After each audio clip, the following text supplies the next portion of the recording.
சமதோல நம்ம என்ன பார்க்க போறோம் அப்படின்னா, ஆர்ஆர்பி சயின்ஸ்ல ரொம்ப முக்கியமான ஒரு டாபிக் என்வைரன்மென்ட் அது மட்டும் இல்லாம எக்காலஜி இத வந்து பார்க்க போறோம். இந்த வீடியோ ஃபுல்லா பார்த்தீங்க அப்படின்னாலே மோஸ்ட்லி பார்த்தீங்க அப்படின்னா ஒரு 70-80% வந்து கம்ப்ளீட்டு. ஸோ இது போக வந்து நீங்க நேஷனல் பார்க் ரிலேட்டடா பார்க்கணும். அது வந்து நான் அடுத்த வீடியோல அப்லோட் பண்றேன். ஏன்னா இதுவே வந்து உங்களுக்கு லென்த்தா போகும். ஸோ இது போக வந்து நீங்க கரண்ட் அஃபேர்ஸ் ரிலேட்டடாவும் கொஞ்சம் பார்க்கணும் என்வைரன்மென்ட் கொஸ்டின்ல. அது நான் கரண்ட் அஃபேர்ஸ் உள்ள கொண்டு வந்திருக்கேன். 2025ஓட ஒரு சில முக்கியமான இது. ஸோ இது போக கொஞ்சம் அடிஷனலா வந்து என்வைரன்மென்ட்ல உங்களுக்கு கரண்ட் அஃபேர்ஸ் கொஞ்சம் பார்த்து வச்சுக்கோங்க. மோஸ்ட்லி வந்து ஸ்டாட்டிக்கா படிக்கிறது மித்த எல்லா கான்செப்ட்டுமே பார்த்தீங்க அப்படின்னா இதிலே வந்து வந்துருச்சு. ஓவராலா உங்களுக்கு கம்ப்ளீட் ஆயிரும். ஸோ ஃபஸ்ட்டு பார்த்தீங்க அப்படின்னா என்விரான்மெண்ட் எக்காலஜி பார்க்க போகிறோம். India's first genetic resource bank. இந்த ஜெனட்டிக் ரிசோர்ஸ் பேங்க் எங்கே இருக்குது அப்படின்னா ஹைதராபாத். ஸோ உங்களுக்கு நான் ஒரு சில ஷார்ட்கட்டாகவும் சொல்லிடுறேன். ஸோ ஜெனட்டிக் பேங்க் அப்படிங்கிறது ஹைதராபாத். இது சிம்பிளாக ஞாபகம் வச்சுக்கிறதுக்கு பார்த்தீங்க அப்படின்னா ஜெனட்டிக் அப்படிங்கிறது மரபியல் சம்மந்தமாக 7ஆம் அறிவு படத்தில் கூட பார்த்தீங்க அப்படின்னா ஒரு ஜெனட்டிக் எடுத்து பண்ணுற மாதிரி இருக்கும். அதை நம்ம எப்படி ஞாபகம் வச்சுக்கலாம் அப்படின்னா அந்த மாதிரி ஜெனட்டிக்ஸ்லாம் எடுக்கிறாங்க அப்படின்னா சேஃப் ஆக்கிறதுக்கு ஹைட்டாக வைப்பாங்க அப்படின்னு ஞாபகம் வச்சுக்கலாம். ஹைதராபாத் ஞாபகம் வச்சுக்கலாம். கார்பன் மோனாக்சைடு இது வந்து பார்த்தீங்க அப்படின்னா எப்போ வரும் அப்படின்னா ஃபோசில் ஃபியூல்ஸ் வந்து இன்கம்ப்ளீட்டாக எரியறப்ப தான் வந்து இது வரும். ஃபோசில் ஃபியூல்ஸ்னால் ஒன்றும் இல்லை, கோல் பெட்ரோலியம் இதெல்லாம் எரிச்சிட்டு இருக்கப்போ சரியாக எரியலை அப்படின்னா கார்பன் மோனாக்சைடு வந்து ரிலீஸ் ஆகும். இது வந்து ரொம்ப ஒரு டாக்ஸிக்கான ஒரு கேஸு. ஸோ நீங்கள் காக்கி சட்டை படம் பார்த்துருந்தீங்க அப்படின்னா கூட சிவகார்த்திகேயன் நடிச்சதில் வந்து ஒரு கேஸ் வந்து சுவாசிக்க விடுவாங்க. அதனால் வந்து அவங்க டெட் ஆகி பிரெயினை வந்து இது பண்ணுற மாதிரி இருக்கும். ஸோ அது வந்து எல்லாமே வந்து இந்த கார்பன் மோனாக்சைடு வந்து ரொம்ப டாக்ஸிக்கான ஒன்று. ஸோ ஃபோசில் ஃபியூல்ஸ்னாலே கோல் பெட்ரோலியம் தான். என்விரான்மெண்டல் ப்ரெஷர் அதாவது சி லெவலில் பார்க்குறப்போ இதோட ப்ரெஷர் எவ்வளோ இருக்கும் அப்படின்னா 1 இது ரொம்ப முக்கியம். எக்கோ மார்க்னு ஒருத்தவங்க இருக்காங்க. ஸோ எக்கோ மார்க்கோட லோகோ என்ன அப்படின்னா எர்த்தன் பாட். இந்த எர்த்தன் பாட் தான் வந்து அவங்களோட லோகோ. ஸோ இது நான் கொடுத்துருக்க எல்லாமே ப்ரீவியஸ் இயர் கொஷின்ஸ் தான். ஸோ ஃபுல்லாக பார்த்து வச்சுக்கோங்க. ஸோ ரொம்ப முக்கியமான ஒன்று ப்ரெசன்ஸ் ஆஃப் கோலிஃபார்ம். ஸோ இது ஒரு பாக்டீரியா. இது எதுக்கு அப்படின்னா வாட்டர் பொல்யூஷனோட இண்டிகேட்டராக வந்து யூஸ் பண்ணுவாங்க. ஸோ வாட்டர் பொல்யூஷனுக்கு காரணமே ஒரு பாக்டீரியா தான். ஸோ அதுவும் வந்து கேட்பாங்க, நல்லா பார்த்துக்கோங்க. ஸோ என்விரான்மெண்ட்டில் ரொம்ப ஒரு முக்கியமான problem urbanisation temporary development in India. So அர்பனைசேஷன்னா ஒன்றும் இல்லை, நகரமயமாதல். ஸோ நீங்கள் வந்து காட்டை அழிச்சு பண்ணுறீங்க அப்படின்னா இப்போதைக்கு சிட்டியாக வந்து டெவலப் ஆகலாம். ஆனால் அதுக்கப்புறம் பின்னாடி வந்து பிரச்சனை வரும். அதான் டீஃபாரஸ்டேஷன் அப்படிங்கிறது காட்டு அழிக்கிறது. சாயில் டிகிரேடேஷனுங்கிறது வந்து சாயிலை ஃபுல்லாகவே வந்து நம்ம இது பண்ணி வச்சுட்ருக்கோம், சீரழிச்சிட்ருக்கோம். அதுவும் தான். ஸோ இப்போ வந்து டெப்ளிகேஷன் ஆஃப் நேச்சுரல் ரிசோர்ஸஸ். அதாவது நம்ம நேச்சுரல் ரிசோர்ஸ் இப்போ எல்லாத்தையும் எடுத்து யூஸ் பண்ணிட்டே இருக்கலாம். ஆனால் பின்னாடி கண்டிப்பாக பிரச்சனை வரும். இப்போ வந்து டெம்பரவரியாக தான் நம்ம டெவலப் ஆகிட்டு இருக்க மாதிரி வந்து இந்த மாதிரி இது கேட்டிருக்காங்க. ஸோ ஆப்ஷன்ஸ் ஆஃப் ஆக்சிஜன் இருந்தால் தான் நம்மளால் வந்து நெருப்பு எரிய வைக்க முடியும். ஆனால் ஆக்சிஜன் இல்லாமல் thermal decomposition chemical decomposition use பண்ணி ஒரு பயாலஜிக்கல் ஆப்ஜெக்டை ஹை லெவல் டெம்பரேச்சரில் பண்ணுற ஒரு ப்ராசஸ் பேர் பார்த்திங்க அப்படின்னா ப்ரோலிசிஸ் அப்படின்னு சொல்லி அர்த்தம். ஆப்ஷன்ஸ் ஆஃப் ஆக்சிஜனால pyrolysis. DDT dichloro diphenyl trichloro ethane. அதாவது வந்து டைக்ளோரோ டைபெனில் ட்ரைக்ளோரோ ஈத்தேன். இந்த ட்ரை அப்படின்னா 3ன்னு அர்த்தம். ஸோ அதுக்கு மட்டும் இந்த யூஸ் பண்ணியிருக்காங்க, பார்த்துக்கோங்க. இதை கண்டுபிடிச்சவர் பவுல் ஹெர்மன் மல்டர். இது அவ்வளோ இம்பார்ட்டண்ட்டாக என்னன்னு தெரிஞ்சு வச்சுக்கோங்க. ஸோ இந்த இது எதுக்கு யூஸ் பண்ணுவாங்க அப்படின்னா கான்டாக்ட் இன்செக்டிசைட், அதாவது வந்து இந்த பூச்சி இதுக்கு யூஸ் பண்ணுறதா வந்து பார்த்திங்க அப்படின்னா இந்த டிடிடி யூஸ் பண்ணுவாங்க. ஸோ இதை நல்லா பார்த்து வச்சுக்கோங்க. ஸோ இந்த பேஜ் வெரி வெரி இம்பார்ட்டன்ட். நீங்கள் என்விரான்மெண்ட் ரிலேட்டாக படிக்கிங்க அப்படின்னா கண்டிப்பாக அந்த பேஜ்லேருந்து கேட்பாங்க. ஸோ என்ன அப்படின்னா biggest biosphere reserve of India. Geographical area வச்சு பார்க்குறப்போ அதாவது ஒரு பயோஸ்பியர் ரிசர்வ் எங்கே இருக்குது நம்ம இந்தியாவில் பார்த்தீங்க அப்படின்னா கட்சில் இருக்குது. கட்சி அப்படிங்கிறது குஜராத்தில் இருக்குது. ஸோ பயோஸ்பியர் ரிசர்வ் எங்கே இருக்குது அப்படின்னு கேட்டாங்கன்னா கட்சி. ஸோ ஒரு கட்சி அதாவது குச்சியை வச்சு பயோஸ்பியரை நம்ம காப்பாற்றணும் அப்படிங்கிற மாதிரி ஞாபகம் வச்சுக்கோங்க. சுவாலஜிக்கல் சர்வே ஆஃப் இந்தியா இது ரொம்ப ரொம்ப முக்கியம். இசட்எஸ்ஐ இவங்க நிறைய ரிலீஸ் பண்ணுவாங்க, நிறைய இது பண்ணுவாங்க. அதனால் இதை பற்றி நம்ம பின்னாடி பார்க்கலாம். ஸோ இவங்களோட ஹெட் குவார்ட்டர்ஸ் வந்து கொல்கட்டாவில் இருக்குது. ஸோ அதாவது சுவாலஜிக்கல்னாலும் சரி இல்லை பாட்னிக்கல் சர்வே ஆஃப் இந்தியாவும் பார்த்தீங்க அப்படின்னா கொல்கத்தாவில் தான் இருக்கும். இந்த சுவாலஜிக்கல் சர்வே ஆஃப் இந்தியாவில் டோட்டலாக பார்த்தீங்க அப்படின்னா 16 ரீஜன்ஸ் இருக்குது. ஸோ இதையும் தெரிஞ்சு வச்சுக்கோங்க. First commercial scale biomass based hydrogen plant. So biomass ரிலேட்டடாக வர கான்செப்ட் எல்லாமே மத்திய பிரதேசில் தான் இருக்கும். ஸோ அது பார்த்தீங்க அப்படின்னா கான்ட்வா அப்படின்னு ஒரு இடத்துல வந்து இந்த first commercial scale biomass based hydrogen plant வந்து இது பண்ணியிருக்காங்க. So first reserve forest of India. So இது ரொம்ப ரொம்ப ரொம்ப ரொம்ப முக்கியம். ஃபஸ்ட்டு ரிசர்வ் ஃபாரஸ்ட் வந்து பார்த்திங்க அப்படின்னா அதாவது ஒரு ஃபாரஸ்ட்டை வந்து ரிசர்வ் பண்ணி ஃபஸ்ட்டு டைம் வந்து வச்சுருக்காங்க. அது பேர் வந்து சாத்புரா நேஷ்னல் பார்க். இந்த நேஷ்னல் பார்க் ரிலேட்டாக வந்து நான் அடுத்து அப்கமிங்கில் உங்களுக்கு அப்லோட் பண்ணுறேன். இது வந்து ஜஸ்ட்டு தெரிஞ்சு வச்சுக்கிறதுக்கான ஒன்று. இது மத்திய பிரதேசத்தில் இருக்குது சாத்புரா. ஸோ ரொம்ப முக்கியமான ஒன்று. அடுத்து wild life institute of India. So இப்போ நீங்கள் வந்து வைல்ட் லைஃப்க்கு இன்ஸ்டியூட் வந்து வந்துருச்சு அப்படின்னு ஞாபகம் வச்சுக்கோங்க. இதுக்கு வந்து ஷார்ட்கட் வந்து என்ன அப்படின்னா இதோட wild life institute of India வந்து டெஹ்ராடூனில் இருக்குது. ஸோ இப்போ நம்ம காலேஜ் படிக்கும் இல்லை நம்ம ஒரு இன்ஸ்டியூட் படிக்கணும்னாலே நம்ம சொல்லுவோம் இந்த ஒரு டப்பா காலேஜில் சேர்ந்துட்டேன், டப்பா காலேஜ்லன்னு. அதே மாதிரி வந்து இது வந்து ஒரு வைல்ட் லைஃப்னாலே காட்டுப்பகுதி. இந்த காட்டுப்பகுதியை தூக்கி ஒரு இன்ஸ்டியூட்டை கட்டி வச்சுருக்காங்க. அது ஒரு டயர் டப்பாவாக இருக்குது. ஸோ வந்து ஒரு நடுக்காட்டில் கட்டி வச்சாலே டப்பா மாதிரி இருக்குது. டயர் டப்பா அப்படின்னு வச்சுக்கோங்க. டெஹ்ராடூன்ங்கிற உத்தரகாண்டில் இருக்குது. So world wide fund for nature India. So வந்து வேர்ல்டு வைடு ஃபண்ட் வேர்ல்டு லெவலிருந்து நமக்கு ஃபண்டு வருது. அதாவது WWFன்னு சொல்லுவாங்க. இதோட ஃபுல் ஃபார்மும் அப்பப்போ கேட்பாங்க, நல்லா பார்த்துக்கோங்க. இந்த வேர்ல்டு வைடு ஃபண்டு, ஏதாவது எனக்கு வேர்ல்டு லெவல்லேருந்து ஃபண்டு வருது அப்படின்னா ஸ்விட்சை போட்டால் ஃபண்டு வரும் அப்படின்னு வச்சுக்கோங்க. இப்போ நம்ம கூகுள் பேலாம் அனுப்புகிறோம். ஸோ அந்த மாதிரி வந்து ஸ்விட்சை போட்டால் நம்மளுக்கு ஃபண்டு வரும் அப்படின்னு வச்சுக்கோங்க. 1969 வந்து இது ஸ்டார்ட் பண்ணாங்க அப்படிங்கிறத ஞாபகம் வச்சுக்கோங்க. வேர்ல்டு கிரைம் கண்ட்ரோல் பியூரோ, இது ரொம்ப ரொம்ப முக்கியம், WCCB.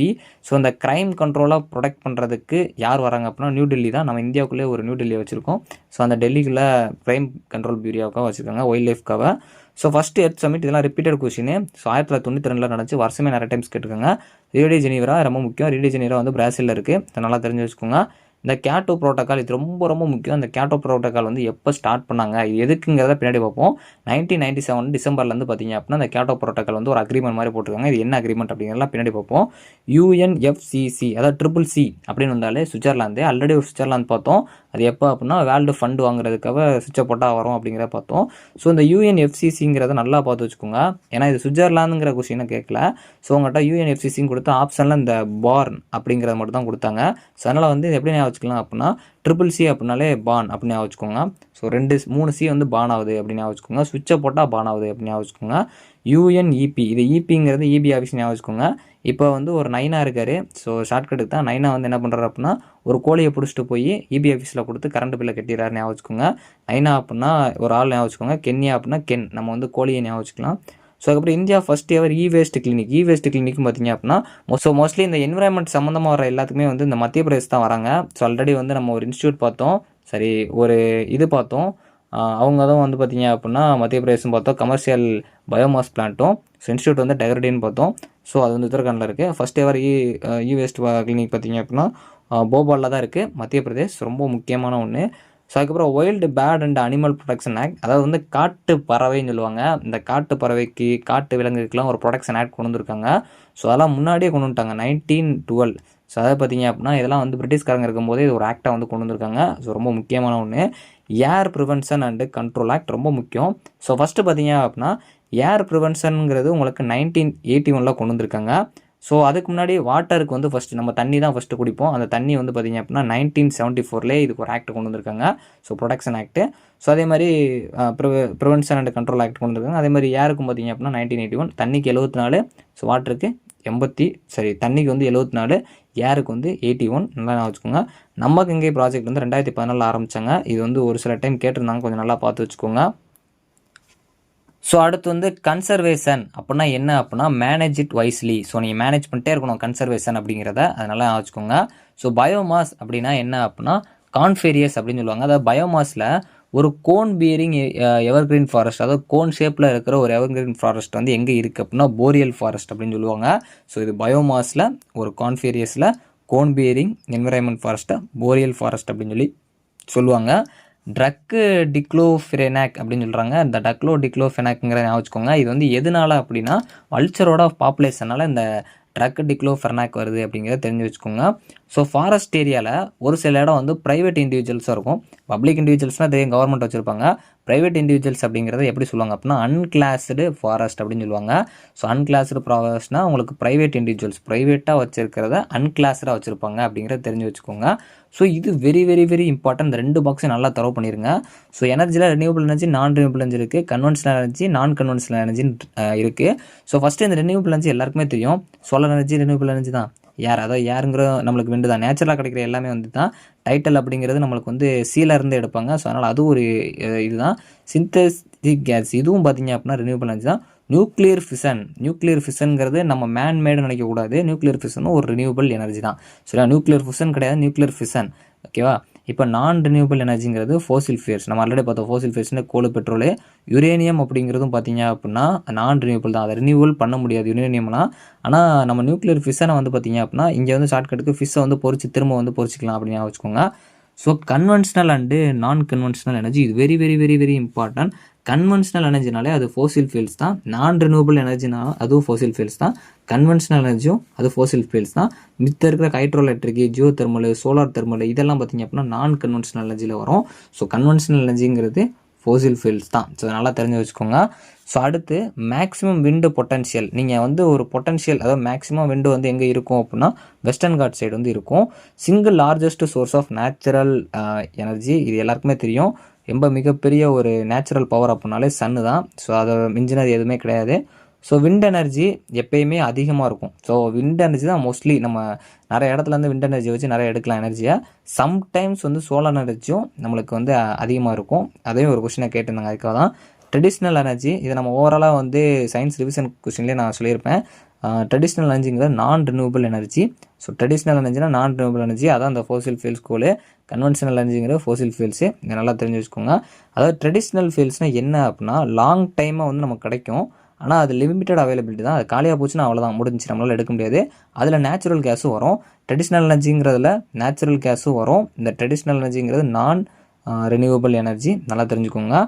ஸோ அதுக்கப்புறம் அந்த ரினியூவபிள் எனர்ஜி அப்படின்னா என்ன அர்த்தம் அப்படின்னா அன்ஸ்டேபிள் சப்ளை. அதாவது வந்து ரினியூவபிள் லாஸ் பார்த்தீங்க அப்படின்னா அன்ஸ்டேபிள். அதாவது வந்து ரினியூவபிள் எனர்ஜி அப்படிங்கிறது என்ன அப்படின்னா நீங்கள் வந்து அதை ரினியூவல் பண்ணி யூஸ் பண்ணிக்கலாம். ஸோ அது வந்து ஒரு ஸ்டேபிளாக வந்து உங்களுக்கு வந்து கண்டினியூவாக கிடச்சிட்டே இருக்கிறது தான் வந்து அன்ஸ்டேபிள் சப்ளை அப்படின்னு சொல்லியிருப்பாங்க. ஸோ கன்வென்ஷனல் எனர்ஜி இது வந்து ஃபோசில் ஃபியூல்ஸ்னு சொல்லுவாங்க. இது நாட் ரீகவர்ட் அப்படின்னு சொல்லி போட்டிருப்பாங்க. ஸோ அதாவது நாட் ரெக்கவர்ட்னா உங்களால் திரும்ப வந்து இப்போ ஒரு கோலை எரிச்சிட்டிங்க அப்படின்னா திரும்ப அதே கோலை உங்களால் கொண்டு வர முடியாது. ஸோ அதுதான் வந்து கன்வென்ஷனல் எனர்ஜி அப்படின்னு சொல்லியிருப்பாங்க. ஸோ அதான் கன்வென்ஷனல் எனர்ஜி. அதாவது ரினியூவபிள் நான் ரினியூவபிள் எனர்ஜியோட அல்ட்ரான்ங்கிற மாதிரி ஞாபகம் வச்சுக்கோங்க. அதாவது நான் கன்வென்ஷனல் எனர்ஜியை. ஸோ அடுத்து வந்து நேச்சுரல் ரிசோர்ஸஸ். இந்த நேச்சுரல் ரிசோர்ஸ் பொறுத்த வரைக்கும் வந்து இன்எக்ஸ்கவுட்டபிள் ரிசோர்ஸ். அதாவது ஒன்றும் இல்லை, உங்களுக்கு வந்து இப்போ சன்லைட்லேருந்து நீங்கள் வந்து ஒரு சோலார் எனர்ஜி எடுத்துகிட்டே இருக்கீங்க அப்படின்னா அது வந்து காலியாகாமல் அப்படியே கிடச்சிட்டே இருக்கும். அதான் வந்து இன்எக்ஸ்கவுட்டபிள் ரிசோர்ஸ் அப்படின்னு சொல்லுவாங்க. நேச்சுரல் ரிசோர்ஸ் பொறுத்த வரைக்கும் எப்பயுமே நம்மளுக்கு காலியாமல் கிடச்சிட்டே இருக்கும். ஃபோசில் ஃபியூல்ஸுங்கிறது நேச்சுரல் ரிசோர்ஸ்னாலும் அது ஃபஸ்ட்டு பார்த்தீங்க அப்படின்னா ஒரு சில ப்ராடக்ட்ஸ்னால வந்து இதாக இருக்கும். ஸோ ஒரு சில இது பார்த்திங்க அப்படின்னா நம்மளுக்கு இன்எக்ஸ்கவுட்டபிளாக கிடச்சிட்டே இருக்கும். ஒரு சில எக்ஸ்கவுட்டபிளாக கிடைக்கும். அதில் கோல் பெட்ரோலியம்லாம் வந்து எக்ஸ்கவுட்டபிள் தான். ஒரு சில டைம் வந்து அது காலியாக்கிறோம். ஆனால் வந்து நம்மளுக்கு சன்லைட்டு விண்ட் எனர்ஜி இதெல்லாம் பார்த்திங்க அப்படின்னா கண்டினியூவாக கிடச்சிட்டே இருக்கும். அதனால தான் வந்து இன்எக்ஸ்கவுட்டபிள்னு சொல்கிறாங்க. வெரி லாங் டைமாவோ எக்ஸ்கவுட்டடாவோ கேனாட் குயிக் ரீப்ளேஸ் பார்த்தீங்க அப்படின்னா நான் ரினியூவபிள் எனர்ஜி. அது ரொம்ப நாளாக கிடச்சிட்டே இருக்கும். ஆனால் ஒரு குறிப்பிட்ட காலத்தில் அது முடிஞ்சிடும். அதுக்கப்புறம் அது திரும்ப நம்மளால் எடுத்துக்க முடியாது அப்படிங்கிறது நான் ரினியூவபிள் எனர்ஜி. நியூக்ளியர் ஃபிஷன் அப்படிங்கிறது அது ரினியூவபிள் எனர்ஜி தான். நான் ஆல்ரெடி சொன்னேன். நியூக்ளியர் ஃபிஷன்லாம் ரினியூவபிள் எனர்ஜி தான். யுரேனியம்ங்கிறது non renewable energy. So renewable எனர்ஜியோட ஒரு டிஸ்அட்வான்டேஜ் பார்த்தீங்க அப்படின்னா அன்ரிலியபிள் சப்ளை. உங்களால் கண்டினியூவாக அதை சப்ளை பண்ணவே முடியாது. இப்போ எப்படி இருந்தாலும் அது அப்படியே உங்களுக்கு கண்டினியூவாக கிடைச்சாலும் அது வந்து அவ்வளோ ஸ்பீடாக கிடைக்காது. நீங்கள் இதுக்கு ஈஸியான எக்ஸாம்பிள் வந்து சோலார் எனர்ஜி கூட ஞாபகம் வச்சுக்கலாம். சிஎன்ஜி எல்பிஜி அதாவது கம்ப்ரஸ்டு நேச்சுரல் கேஸ், எல்பிஜிங்கிற லிக்விட் பெட்ரோலியம் கேஸ், இது ரெண்டுமே பார்த்தீங்க அப்படின்னா ஒரு க்ளீன் ஃபியூயல். ஸோ கண்டிப்பாக இது கரெக்ட் தான். ஸோ இது பார்த்தீங்க அப்படின்னா இதில் வந்து கார்பன் கண்டெயின் பார்ட்டிகல்ஸே கிடையாது. ஸோ அது வந்து சி அப்படின்னா நீங்கள் வந்து கம்ப்ரஸ்டு நேச்சுரல் கேஸ் தான், கார்பன் ஞாபகம் வச்சுக்கக்கூடாது. ஸோ அதனால் இதில் கார்பன் பார்ட்டிகல்ஸே கிடையாது. ஸோ அதுக்கப்புறம் வந்து டைட்டல், அது போக வேவ் எனர்ஜி, இந்த மாதிரி டைட்டல் எனர்ஜி வேவ் எனர்ஜிலாம் பார்த்தீங்க அப்படின்னா எங்கேருந்து எடுப்பாங்க அப்படின்னா சீலேருந்து எடுப்பாங்க. ஸோ ஆனால் இது எல்லாமே வாட்டர் ரிலேட்டடாக இருக்கிற ஒரு எனர்ஜி, நல்லா தெரிஞ்சு வச்சுக்கோங்க. Legal reserved by law for wild life its natural surroundings அப்படின்னு சொல்கிறாங்க.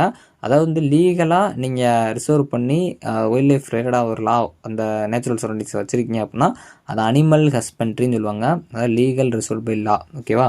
அடுத்து இது very very very very important, பல டைம்ஸ் கேட்டிருக்காங்க. Project tiger April 1, 1973. இந்த மோஸ்ட்லி ஏர் தான் ரொம்ப முக்கியம். 1973 தான் ரிப்பீட்டடாக கேட்டிருக்காங்க. இருந்தாலும் ஏப்ரல் அப்படிங்கிறத உங்களுக்கு சாய்ஸில் வந்து சம்டைம்ஸ் வந்து கன்ஃபியூஸ் பண்ணுறதுக்காக கேட்கலாம். ஏப்ரல் 1, 1973 ஆல்ரெடி நம்ம பார்த்தோம். அதாவது ஏருக்கு பார்த்தீங்க அப்படின்னா 1981 அப்படின்னு படித்தோம். வாட்டருக்கு பார்த்தீங்க அப்படின்னா 74. கிட்டத்தட்ட டைகர் போட்டதுக்கப்புறம் அடுத்த வருஷமே வாட்டருக்கு போட்டிருக்காங்கன்னு ஞாபகம் வச்சுக்கோங்க.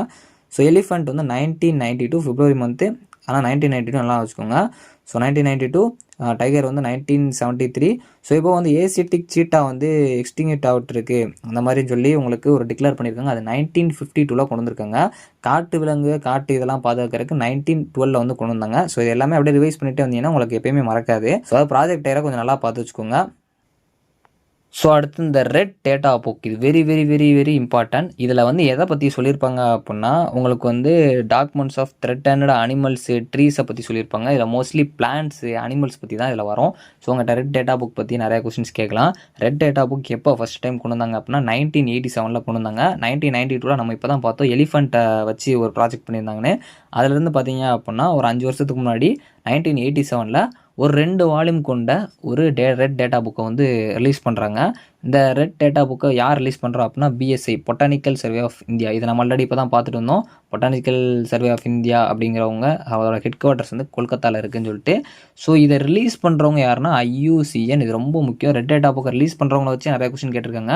IUCN, சிஎன்கிற கார்ட்டூன் நெட்வொர்க்கை நம்ம வச்சுக்கலாம். ஸோ ரெட் கலரில் டேட்டா புக் இருக்குது அப்படின்னாலே அது ஒரு டேட்டா புக்குங்கிறத நம்ம பெருசாக எடுத்துக்காமல் ஒரு கார்ட்டூன் நெட்வொர்க் மாதிரி நினச்சிட்டு இருக்கோம். புக் அப்படின்னா ஒரு சிம்பிள் புக்னு. இதெல்லாமே இந்த என்டேஞ்சர் அழியக்கூடிய அனிமல்ஸு, ஸோ ட்ரீஸ், இது ரிலேட்டடாக இருக்க பற்றி சொல்கிறது ஒரு பெரிய புக்காக நம்ம கார்ட்டூன் நெட்வொர்க் மாதிரி நினச்சிட்டு இருக்கோம் அப்படின்னு ஞாபகம் வச்சுக்கோங்க. ஸோ அடுத்து வைல்ட் லைஃப் ப்ரொடெக்ஷன் ஆக்ட். இது வெரி வெரி இம்பார்ட்டன்ட். எப்படி வந்து ப்ராஜெக்டை 1973 அதுக்கு முன்னாடி வருஷம் வைல்ட் லைஃப் ப்ரொடெக்ஷன் ஆக்ட் வந்து 1972 போட்டாங்க. இது ரொம்ப ரொம்ப முக்கியம். சப்போஸ் இந்த ஆக்ட் படி உங்களை அரெஸ்ட் பண்ணிட்டாங்க அப்படின்னா சிபிஐ கூட இதில் வந்து இன்வெஸ்டிகேஷன் பண்ணுறதுக்கு வருவாங்க. ஸோ அதனால தான் நான் சொல்லியிருக்கேன், central bureau of investigation also வந்து உங்களை இன்வெஸ்டிகேட் பண்ண வருவாங்க. ஸோ இவங்க ஒரு 6 ஷெடியூல்ஸ் வந்து போட்டிருக்காங்க வைல்ட் லைஃப் ப்ரொடெக்ஷன் ஆக்டில். ஸோ அந்த 6 ஷெடியூலை வந்து பார்க்கலாம். ஷெடியூலில் எத்தனை ஷெடியூல்னு கேட்காங்க. ஸோ அது 6 ஷெடியூல் வந்து இருக்குது, நல்லா தெரிஞ்சு வச்சுக்கோங்க. ஸோ இப்போ வந்து ஃபஸ்ட்டு ஷெடியூல் பொறுத்த வரைக்கும் என்டேஞ்சர்டு ஸ்பைசஸ் ப்ரொடக்ஷன், அதாவது வந்து அழிஞ்சு வர்ற ஸ்பைசஸ் பார்த்திங்க அப்படின்னா ப்ரொடெக்ட் பண்ணணும் அப்படிங்கிறதுக்காக ஃபஸ்ட்டு ஷெடியூலில் சொல்லியிருப்பாங்க. இது ரிலேட்டடாக வர எல்லாமே வந்து என்டேஞ்சராக இருக்கிறது. செகண்ட் பார்த்திங்க அப்படின்னா அனிமல் ப்ரொடக்ஷன், நார்மலாக ஒரு அனிமலை ப்ரொடெக்ட் பண்ணுறது எப்படிங்கிறத செகண்ட் இதில் சொல்லியிருப்பாங்க. 3வது நாளாவது வந்து இந்த மாதிரி நீங்கள் இதில் மாட்டிக்கிட்டீங்க அப்படின்னா அதுக்கு என்னென்ன பெனால்ட்டி வந்து கொடுப்பாங்க, உங்களுக்கு வயலேஷன் என்ன கொடுப்பாங்க அப்படிங்கிறதுலாம் இதில் இருக்கும். ஸோ 5வது பார்த்திங்க அப்படின்னா ஸ்மால் வைல்டு அனிமல்ஸ், அதாவது குட்டி குட்டி வைல்டு அனிமல்ஸோட அழிஞ்சிட்டு வருது, அதோட டிசீஸு இந்த மாதிரி இருக்கிறத பற்றி அதில் சொல்லியிருப்பாங்க. 6வது பார்த்திங்க அப்படின்னா பிளான்ஸு. ஸோ ஃபஸ்ட்டு 5 வரைக்கும் ஒரு அனிமல்ஸ் வச்சு வருது அப்படின்னா 6வது வந்து பிளான்ஸ் வச்சு சொல்லியிருக்காங்கன்னு ஞாபகம் வச்சுக்கோங்க. 1973 ஆல்ரெடி சொன்னேன், population of tigers, project tiger அப்படின்னு சொல்லி கொண்டு வந்திருப்பாங்க. ஸோ 1974 வந்து உங்களுக்கு வாட்டர் வச்சு வரும், 1981 வந்து ஏரை வச்சு வரும், அதே மாதிரி 1992 வந்து உங்களுக்கு இது எலிஃபென்ட்ஸ் வச்சு வரும், 1972 வந்து வைல்ட் லைஃப் ப்ரொடக்ஷன் ஆக்ட். இவங்க 6 ஷெடியூல் வந்து விட்டுருக்காங்க. ஃபஸ்ட்டு வந்து என்டேஞ்சர் ஸ்பைசஸ். அப்படியே ரிவைஸ் பண்ணிட்டே வந்தீங்கன்னா டக்கு டக்குன்னு அடிச்சுட்டு போயிட்டே இருக்கலாம். ஸோ ரெட் டேட்டா புக் வந்து 1987, அதுவும் தெரிஞ்சு வச்சுக்கணும். எலிஃபெண்ட்டுக்கு முன்னாடி வருது அப்படின்னு வச்சுக்கோங்க. ஸோ அதுக்கப்புறம் வந்து இந்த wild life crime control bureau already சொன்னேன் நியூ டெல்லியில் இருக்குன்னு. இவங்க எப்போ ஃபார்ம் பண்ணாங்கன்னே கொஸ்டின் கேட்கலாம். So wild life crime control bureau. So இந்த கிரைம் கண்ட்ரோல் பியூரோ வந்து 2006 செப்டம்பர் 4 2006 கொண்டு வந்திருக்காங்க. செப்டம்பர் 4 விட 2006 ரொம்ப ரொம்ப ரொம்ப ரொம்ப ரொம்ப முக்கியம். 2006 எப்படி வச்சுக்கலாம்னா கிரைம் பண்ணால் 6 தான் அப்படின்னு வச்சுக்கோங்க. 6 அடிச்சிருவாங்க நம்மளை அப்படின்னு வச்சுக்கோங்க. நியூ டெல்லியில் தான் இருக்குது. ஸோ அடுத்து ஜிம் கார்பெட் நேஷனல் பார்க் உத்தரகாண்டில் இருக்குது. 1936 ஃபஸ்ட்டு ரிசர்வ் பண்ண பார்க்க சாட்புரா அப்படிங்கிறத படித்தோம், மத்திய பிரதேஷ். இது வந்து ஜிம் கார்பெட் நேஷனல் பார்க்கில் என்ன இருக்கும் அப்படின்னா பெங்கால் டைகர் ரொம்ப ரொம்ப முக்கியம். ஜிம் கார்பெட் நேஷனல் பார்க் அப்படிங்கிறது உத்தரகாண்டில் தான் இருக்குது. ஒரு சில நேஷனல் பார்க்ஸ் ஊடால வரும், ஆனால் நான் ஃபுல்லாக வந்து உங்களுக்கு தனி வீடியோ அப்லோட் பண்ணுறேன். 1936 தான் ஃபஸ்ட்டு இந்த ஜிம் கார்பெட் நேஷனல் பார்க்ஸை கொண்டு வந்தாங்க. என்டேஞ்சர்டு ஸ்பைசஸ் அப்படின்னா அழிஞ்சு வர்ற ஸ்பைசஸை ஃபஸ்ட்டு யார் வந்து நோட் பண்ணுவோம் அப்படின்னா IUCNனா இவங்க தான் பார்த்தீங்க அப்படின்னா நமக்கு ரெட் டேட்டா புக்கை லான்ச் பண்ணாங்க 1987 அப்படிங்கிற படித்தோம். இது இந்த எக்ஸ்டென்ட்டு ஈஸிலி இன்ஜூர்னா வல்னரபிள்னு அர்த்தம். என்டேஞ்சர் இந்த மாதிரி இருக்கிறதெல்லாம் அந்த என்டேஞ்சர் ஸ்பைசஸ்குள்ளே கொண்டு வந்துருவாங்க. அதாவது அழிஞ்சு வர்றது, ஸோ ஈஸியாக வந்து இன்ஜூர் ஆகுறது, ஸோ அது போக வந்து ஒரு அழிவு நோக்கி போயிட்டுருக்க எல்லாத்தையுமே வந்து என்டேஞ்சர் ஸ்பைசஸில் கொண்டு வருவாங்க. இது யாருன்னா IUCN அப்படிங்கிறவங்க தான். இவங்க வந்து ரெட் டேட்டா புக்கையும் வந்து லான்ச் பண்ணுறாங்க அப்படின்னு வச்சுக்கோங்க. 1987 ரெட் டேட்டா புக்குங்கிறது உங்களுக்கு வந்து அதாவது அனிமல்ஸையும் பிளான்ஸை பற்றி இருக்கும் அப்படிங்கிறத தெரிஞ்சு வச்சுக்கோங்க. இதை BSI potential survey of India தான் கொண்டு வந்திருக்காங்க. கல்கட்டாவில் வந்து அவங்களோட இது இருக்குது. இது வந்து 2 வால்யூமில் இருக்குது அப்படின்னு வச்சுக்கோங்க. ஸோ அடுத்து வேர்ல்டு வைல்ட் லைஃப் டே. இந்த இது ரொம்ப முக்கியம். வேர்ல்டு வைல்ட் லைஃப் டே வந்து March 3. So world wild life day வந்து March 3 வந்து செலிப்ரேட் பண்ணுறாங்க. ஸோ ரெட் டேட்டா புக் அப்படிங்கிறது பிளான்ட்ஸ் அண்ட் அனிமல்ஸ் பற்றி இருக்கும் அப்படிங்கிறத நம்ம படித்தோம். ஸோ பிளான்ட்ஸ் அண்ட் அனிமல்ஸ் பற்றி தான் அதை படிப்பாங்க. IUCN அதை லான்ச் பண்ணுறாங்க 87 வந்து 2 வால்யூமோட. So world wildlife fund நம்ம ஆல்ரெடி இதை படித்தோம். ஃபண்டு வந்து யார்கிட்ட வாங்குவாங்க அப்படின்னா சுவிட்சை போட்டால் ஃபண்டு வாங்குவாங்க. 1961 இவங்களோட ஏரே ரொம்ப முக்கியம். ஃபண்டு அப்படின்னாலே நம்மளுக்கு 61, அதாவது வந்து நம்ம யார்கிட்ட ரூபா வாங்குகிறோம் அப்படின்னா 61 நாளில் கொடுக்கணும், 2 மாதத்தில் ₹1 சேர்த்து கொடுக்கணும் அப்படின்னு வச்சுக்கோங்க. அதாவது மொய் மாதிரி 61 அப்படின்னு வச்சுக்கோங்க. ஸோ 61 டேஸில் வந்து நம்ம கண்டிப்பாக வைல்ட் லைஃப் ஃபண்டை வந்து கொடுக்கணும். இந்த ஃபண்டு வந்து எங்கே இருக்கும் அப்படின்னா நம்ம ஆல்ரெடி படித்தோம், சுவிட்சை போட்டால் ஃபண்டு வரும். அந்த ஃபண்டே வந்து நம்ம பான் அப்படின்னு சொல்லி படித்தோம் அப்படிங்கிற மாதிரி ஞாபகம் வச்சுக்கோங்க. ஸோ இந்த வைல்ட் லைஃபோட ஃபண்டோட லோகோ, அதாவது வந்து அவங்க என்ன வச்சுருப்பாங்கன்னா ஜெயிண்ட் பேண்டாவை தான் வச்சுருக்காங்க. பேண்டை நல்லா புசுன்னு இருக்க மாதிரி சுவிட்சை போட்டோன்னே ஃபண்டு நல்லா வந்துகிட்டே இருக்குது அப்படின்னு வச்சுக்கோங்க.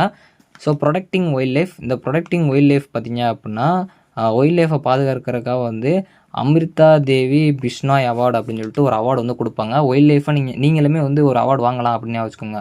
நீங்களுமே வந்து ஒரு செடியை வந்து ரோட்டில் நடந்து போயிட்டு இருக்கப்போ அழியாமல் பாதுகாக்கிறீங்க அப்படின்னா உங்களுக்கு அமிர்தா தேவி பிஷ்னாய் அவார்டு கொடுப்பாங்க அப்படிங்கிற மாதிரி ஞாபகம் வச்சுக்கோங்க. எல்லாம் ஒரு ஷார்ட்கட் தான். ஸோ வைல்ட் லைஃப் ப்ரொடெக்ஷன் ஆக்டை இம்ப்ளிமெண்ட் பண்ணதும் 1972 தான். நிறைய பேர் நடப்பாங்க 1973 வந்து இப்போ வந்து வைல்ட் லைஃப் ப்ரொடெக்ஷன் ஆக்ட் கொண்டு வந்தாங்க அப்படின்னு நினச்சிட்டு இருப்போம். எப்பயுமே ஒரு ஆக்ட் வந்து முன்னாடி வருஷம் கொண்டு வருவாங்க. ஆனால் இதில் பொறுத்த வரைக்கும் 1972 மட்டும்தான். 73 ப்ராஜெக்ட் டைகர் பேரும் நல்லா வச்சுக்கோங்க.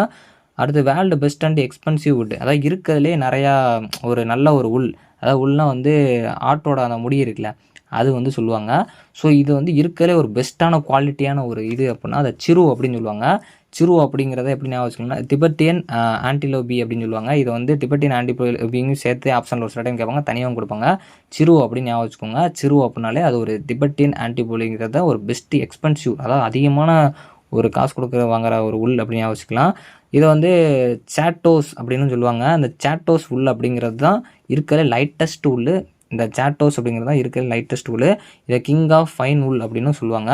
இதை வந்து ஷெடியூல் 1 மென்ஷன் பண்ணியிருக்காங்க. அதாவது நம்ம ஆல்ரெடி பார்த்தோம் ஷெடியூல் 1 என்டேஞ்சர்டு ஸ்பைஸில் ஓடிட்டுருக்கு டிபெட்டியன் ஆன்டிலூப் அப்படின்னு சொல்லுவாங்க. இதைத்தான் வந்து நான் ஆல்ரெடி சொன்னேன், ஒரு வுட்டு எக்ஸ்பென்சிவாக உள் வந்து இருக்குது. அது சாண்டிஸ் உள்னு சொல்கிறாங்க. அது லைட்டஸ்ட்டு தான் எக்ஸ்பென்சிவாக இருக்கும். அடுத்து green house case, very very important, நல்லா தெரிஞ்சு வச்சுக்கோங்க. அந்த க்ரீன் ஹவுஸ் கேஸ் மான்ட்ரியால் அப்புறம் நிறையா ஒரு இது வரும். இனிமேல் நல்லா கவனிச்சிட்டே இருங்க. க்ரீன் ஹவுஸ் கேஸ் அப்படிங்கிறது உங்களால் வந்து கண்ணால் பார்க்கவும் முடியாது. இது வந்து இன்ஃப்ராரெட் ரேடியேஷன். இது வந்து அந்த ரேடியேஷன் உங்களுக்கு தெரியாது. இதில் க்ரீன் ஹவுஸ் கேஸில் ரொம்ப மெயினாக வந்து உங்களுக்கு தெரிஞ்ச வேண்டியது CO2. ஆனால் அதை நம்ம பின்னாடி பார்ப்போம். ஆனால் ஃபஸ்ட்டு க்ரீன் ஹவுஸ் கேஸில் லாஃபிங் கேஸும் வரும். அது நைட்ரஸ் ஆக்சைடு N2Oன்னு சொல்லுவோம். க்ரீன் ஹவுஸ் கேஸில் முக்கியமாக CO2ங்கிற ஆப்ஷனில் இல்லை அப்படின்னா நைட்ரஸ் கேஸ் இருந்துச்சுன்னா மைண்டில் அடிச்சு அப்படி டக்குன்னு டிக்க போட்டுருங்க. C2 அதாவது N2O அசைனட் அமௌண்ட் யூனிட் அப்படின்னு சொல்லிட்டு இதோட லிமிட்டை வந்து இது பண்ணி வச்சுருக்காங்க. அசைனட் அமௌண்ட் யூனிட்னு சொல்லிட்டு இதோட லிமிட் வந்து இது பண்ணி வச்சுருக்காங்க. இதோட அட்மாஸ்பியரிக் டெம்பரேச்சர் வந்து இன்க்ரீஸ் ஆகுது. அதாவது க்ரீன் ஹவுஸ் கேஸ் வந்து அட்மாஸ்பியரிக் டெம்பரேச்சரில் இன்க்ரீஸ் ஆகிறதுக்கு காரணமே CO2 தான் அப்படின்னு சொல்லியிருப்பாங்க. அதான் சொன்னேன், CO2 தான் மெயின். அடுத்து நைட்ரஸ் ஆக்சைடு N2O. அதே மாதிரி இந்த க்ரீன் ஹவுஸ் கேஸு தான் உங்களுக்கு அசைனட் அமௌண்ட் யூனிட்டுங்கிற ஒரு யூனிட்டில் இது பண்ணியிருக்காங்க, லிமிட்டை செட் பண்ணி வச்சுருக்காங்க. இதையும் தெரிஞ்சு வச்சுக்கோங்க. ஸோ அப்போ உங்களுக்கு க்ரீன் ஹவுஸ் கேஸ்னாலே கண்டிப்பாக CO2 தான், அதிலே N2O இருக்குது, அதாவது நைட்ரஸ் ஆக்சைடு இருக்குன்னு தெரிஞ்சு வச்சுக்கோங்க. ஸோ அடுத்து இந்த green house case very very very important. Green house case அப்படின்னாலே அது வந்து மோஸ்ட்லி எதனால் வரும் அப்படின்னா இண்டஸ்ட்ரினால தான் வரும். ஏன்னா இண்டஸ்ட்ரியில் தான் நிறையா அந்த புகையை போட்டு வரனால அதுலேருந்து வரும். அப்போ க்ரீன் ஹவுஸ் கேஸ்னாலே ஃபஸ்ட்டு வந்து கார்பன் டை ஆக்சைடு தான் ரொம்ப ரொம்ப ஒரு முக்கியமான ஒரு இது. அதுக்கு முக்கியமான காரணமே க்ரீன் ஹவுஸ் கேஸில் மொத்தம் என்னென்னலாம் இருக்குன்னா கார்பன் டை ஆக்சைடு இருக்குது, வாட்டர் வேப்பர் இருக்குது. வாட்டர் வேப்பர் கூட பார்த்திங்க அப்படின்னா க்ரீன் ஹவுஸ் கேஸ் மாதிரி தான். நைட்ரஸ் ஆக்சைடு நம்ம ஆல்ரெடி பார்த்தோம். மீத்தேனும் இருக்குது. ஸோ மீத்தேனும் இருக்குது, CFCயும் இருக்குது. CFCயும் உங்களுக்கு வந்து CFC வந்து க்ரீன் ஹவுஸ் கேஸில் முக்கியமான ஒரு காரணமாக இருக்குது. ஸோ அதனால் அதையும் பார்த்துக்கோங்க. வாட்டர் வேப்பர் உள்ளே இருக்குது. நீங்கள் வாட்டர் வேப்பர் கிடையாது நினைப்பீங்க, வாட்டர் வேப்பர் இருக்குது, நல்லா தெரிஞ்சு வச்சுக்கோங்க. குளோபல் வார்மிங் ஏற்படுறதுக்கு முக்கியமான காரணம் கார்பன் எமிஷன் தான். ஸோ கார்பன் எமிஷன் இருக்கனால தான் உங்களுக்கு வந்து குளோபல் வார்மிங் நடக்குது, புவி வெப்பமாயுதுன்னு சொல்லுவாங்கள்ல அது. அஜெண்டா 21ங்கிறது ரியோ சமிட் தான். இந்த சமிட் வந்து ஆல்ரெடி பார்த்தோம், ஃபஸ்ட் எர்த் சமிட் தான் 1992. அஜெண்டா 21 அதில் பார்ட்டிசிபேட் பண்ணுறாங்க, அதனால தான். ஸோ க்ரீன் ஹவுஸ் எமிஷன் நம்ம ஆல்ரெடி படித்தோம், க்ரீன் ஹவுஸ் கேஸ் படித்தோம், க்ரீன் ஹவுஸ் எமிஷன் ரெண்டும் ஒன்று தான். இது வந்து இந்த க்ரீன் ஹவுஸ் எமிஷன்னால தான் ஃபஸ்ட்டு பார்த்தீங்க அப்படின்னா இன்டர்நேஷ்னல் அக்ரிமெண்ட்டாக கயோட்டோ ப்ரோட்டோக்கால்னு ஒரு ப்ரோட்டோக்கால் போடுறாங்க. இந்த ப்ரோட்டோக்கால்னால் ஒன்றும் இல்லை, க்ரீன் ஹவுஸ் எமிஷன் வந்து எப்படி ஸ்டாப் பண்ணலாம், தடுக்கலாம் அப்படின்னு சொல்லிட்டு எல்லா நாடும் சேர்ந்து ஒரு மாதிரி ப்ரோட்டோக்கால் பண்ணுவாங்க. அதுதான் வந்து இந்த கயோட்டோ ப்ரோட்டோக்கால். இது 1992 ஒரு மீட்டிங் மாதிரி வச்சு UNFCCC இவங்க தான் பார்த்தீங்க அப்படின்னா இந்த CCCனாலே பாண்ட் அப்படின்னு சொல்லி பார்த்தோம். ஸோ இவங்க தான் பார்த்தீங்க அப்படின்னா 1992 ஒரு மீட்டிங் மாதிரி போகிறாங்க. கயோட்டோ ப்ரோட்டோக்கால் ஃபஸ்ட்டு டிசம்பர் 1997 தான் வரும் அப்படிங்கிறத படித்தோம். ஸோ பார்த்து வச்சுக்கோங்க. குளோபல் என்விரான்மெண்டல் ப்ராப்ளமை யார் வந்து டிஸ்கிரைப் பண்ணுவோம், யார்கிட்ட வந்து போய் அவங்க வந்து எப்படி இது பண்ணுவாங்க அப்படின்னா UNCET இவங்க தான் பார்த்தீங்க அப்படின்னா குளோபல் என்விரான்மெண்டல் ப்ராப்ளம் ரிலேட்டடாக இருக்கிற எல்லாத்தையுமே வந்து இது பண்ணிகிட்டு இருப்பாங்க. இது எப்படி ஞாபகம் வச்சுக்கலாம்னா UNCED ஞாபகம் வச்சுக்கோங்க. ஈக்கு அப்புறம் D தான். ஸோ அதாவது வந்து C அதுக்கப்புறம் D வரணும், அடுத்து E வரணும். ஆனால் அவங்க CED ஞாபகம் வச்சுக்கோங்க. இல்லாட்டி வந்து CD ஞாபகம் வச்சுக்கோங்க. ஸோ என்விரான்மெண்டல் ப்ராப்ளம்ஸை CD போட்டு பார்த்துட்டு இருக்காங்க அப்படின்னு ஞாபகம் வச்சுக்கோங்க. ஸோ ஷார்ட்கட் தான். அடுத்து குவேட்டா ப்ரோட்டோக்காலில் யாரெல்லாம் இருக்கா அப்படின்னா ஆஸ்திரேலியா இருக்காங்க, சரியா, ஜப்பான் இருக்காங்க, இந்தோனேஷியா இருக்காங்க. இதெல்லாம் பார்த்தீங்கன்னா குட்டி குட்டி தீவு மாதிரி இருக்கும், அவங்க வந்து இருக்காங்க. ஆனால் USA பெரிய கண்ட்ரிலாம் இல்லை. குவேட்டா ப்ரோட்டோக்கால்ங்கிறது குட்டி குட்டி கண்ட்ரிஸ் தான் வந்து போட்டு அக்ரிமெண்ட் மாதிரி போட்டு அவங்களாம் டீலிங் வந்து வச்சுக்கிறாங்க அப்படின்னு வச்சுக்கோங்க. குவேட்டா ப்ரோட்டோக்கால் ஆல்ரெடி சொன்னால் டிசம்பர் 1997. ஆனால் இங்கே பார்த்தீங்க அப்படின்னா அக்ரிமெண்ட் 1992 வந்து ஓடி இருக்கும். அது UNFCCC போட்டிருப்பாங்க. ப்ராப்ளம்ஸ்னால UNCED CD GHG அப்படின்னா க்ரீன் ஹவுஸ் கேஸஸ். இதுவே ரொம்ப முக்கியம், நிறைய பேர் தெரிஞ்சிருக்காது. இந்தியா ஃபஸ்ட்டு கயோட்டோ ப்ரோட்டோக்காலில் சைன் பண்ணது எப்போ அப்படின்னா 2002 தான் வராங்க. ஆகஸ்ட் 2002 தான் வராங்க. ஆனால் நம்ம ஃபஸ்ட்டு அவங்க போட்ட அக்ரிமெண்ட் 1997. அவங்க போட்ட அந்த அக்ரிமெண்ட் வந்து UNFCCயால் பார்த்தீங்க அப்படின்னா 1992. ஆனால் இந்தியா வந்து ஒரு 10 வருஷம் கழிச்சு தான் வந்து ஜாயின் பண்ணவே செய்கிறாங்க. அதுக்கப்புறம் கயோட்டோ ப்ரோட்டோக்காலுங்கிறது க்ரீன் ஹவுஸ் கேஸை வச்சு பண்ணுறதுக்கான ஒரு இதுதான். ஸோ ஆல்ரெடி சொன்னேன், கயோட்டோ ப்ரோட்டோக்கால் எதுக்கான க்ரீன் ஹவுஸ் கேஸ் நிறையா இதாகுது அப்படிங்கிறதுக்காக தான் போட்டிருப்பாங்க. ஸோ ஓசோன் வந்து க்ரீன் ஹவுஸ்னால் ஓட்ட விழுது அப்படிங்கிற நமக்கு தெரியும். ஸோ PM கிளைமேட் சேஞ்ச் கவுன்சில்னு சொல்லிட்டு ஒரு கவுன்சில் இருக்குது. அந்த கவுன்சிலில் மொத்தம் எத்தனை இருக்காங்கன்னா 18 மெம்பர்ஸ் இருக்காங்க. இதுவே ஒரு கொஷின், நல்லா பார்த்து வச்சுக்கோங்க. ஸோ அடுத்து உங்கள்கிட்ட வந்து அப்ரிவேஷன்ஸ் மாதிரி ஒரு சில கொஷின்ஸ் வந்து கேட்கலாம், நல்லா படிச்சுக்கோங்க. CER certified emission reduction. So இதில் வந்து இந்த எமிஷனுங்கிற வார்த்தையை பார்த்தீங்கன்னாலே ஈஸியாக கண்டுபிடிச்சிடலாம். எமிஷனை குறைக்கிறதுக்காக தான் வந்து வச்சுருப்பாங்க CER சர்டிஃபைடு எமிஷன் ரிடக்ஷன். அடுத்து CDM க்ளீன் டெவலப்மெண்ட் மெக்கானிசம். க்ளீனாக இருக்கும், அதாவது க்ளீன் டெவலப்மெண்ட் மெக்கானிசம், க்ளீனாக டெவலப் பண்ணி போயிட்டே இருக்கணும்.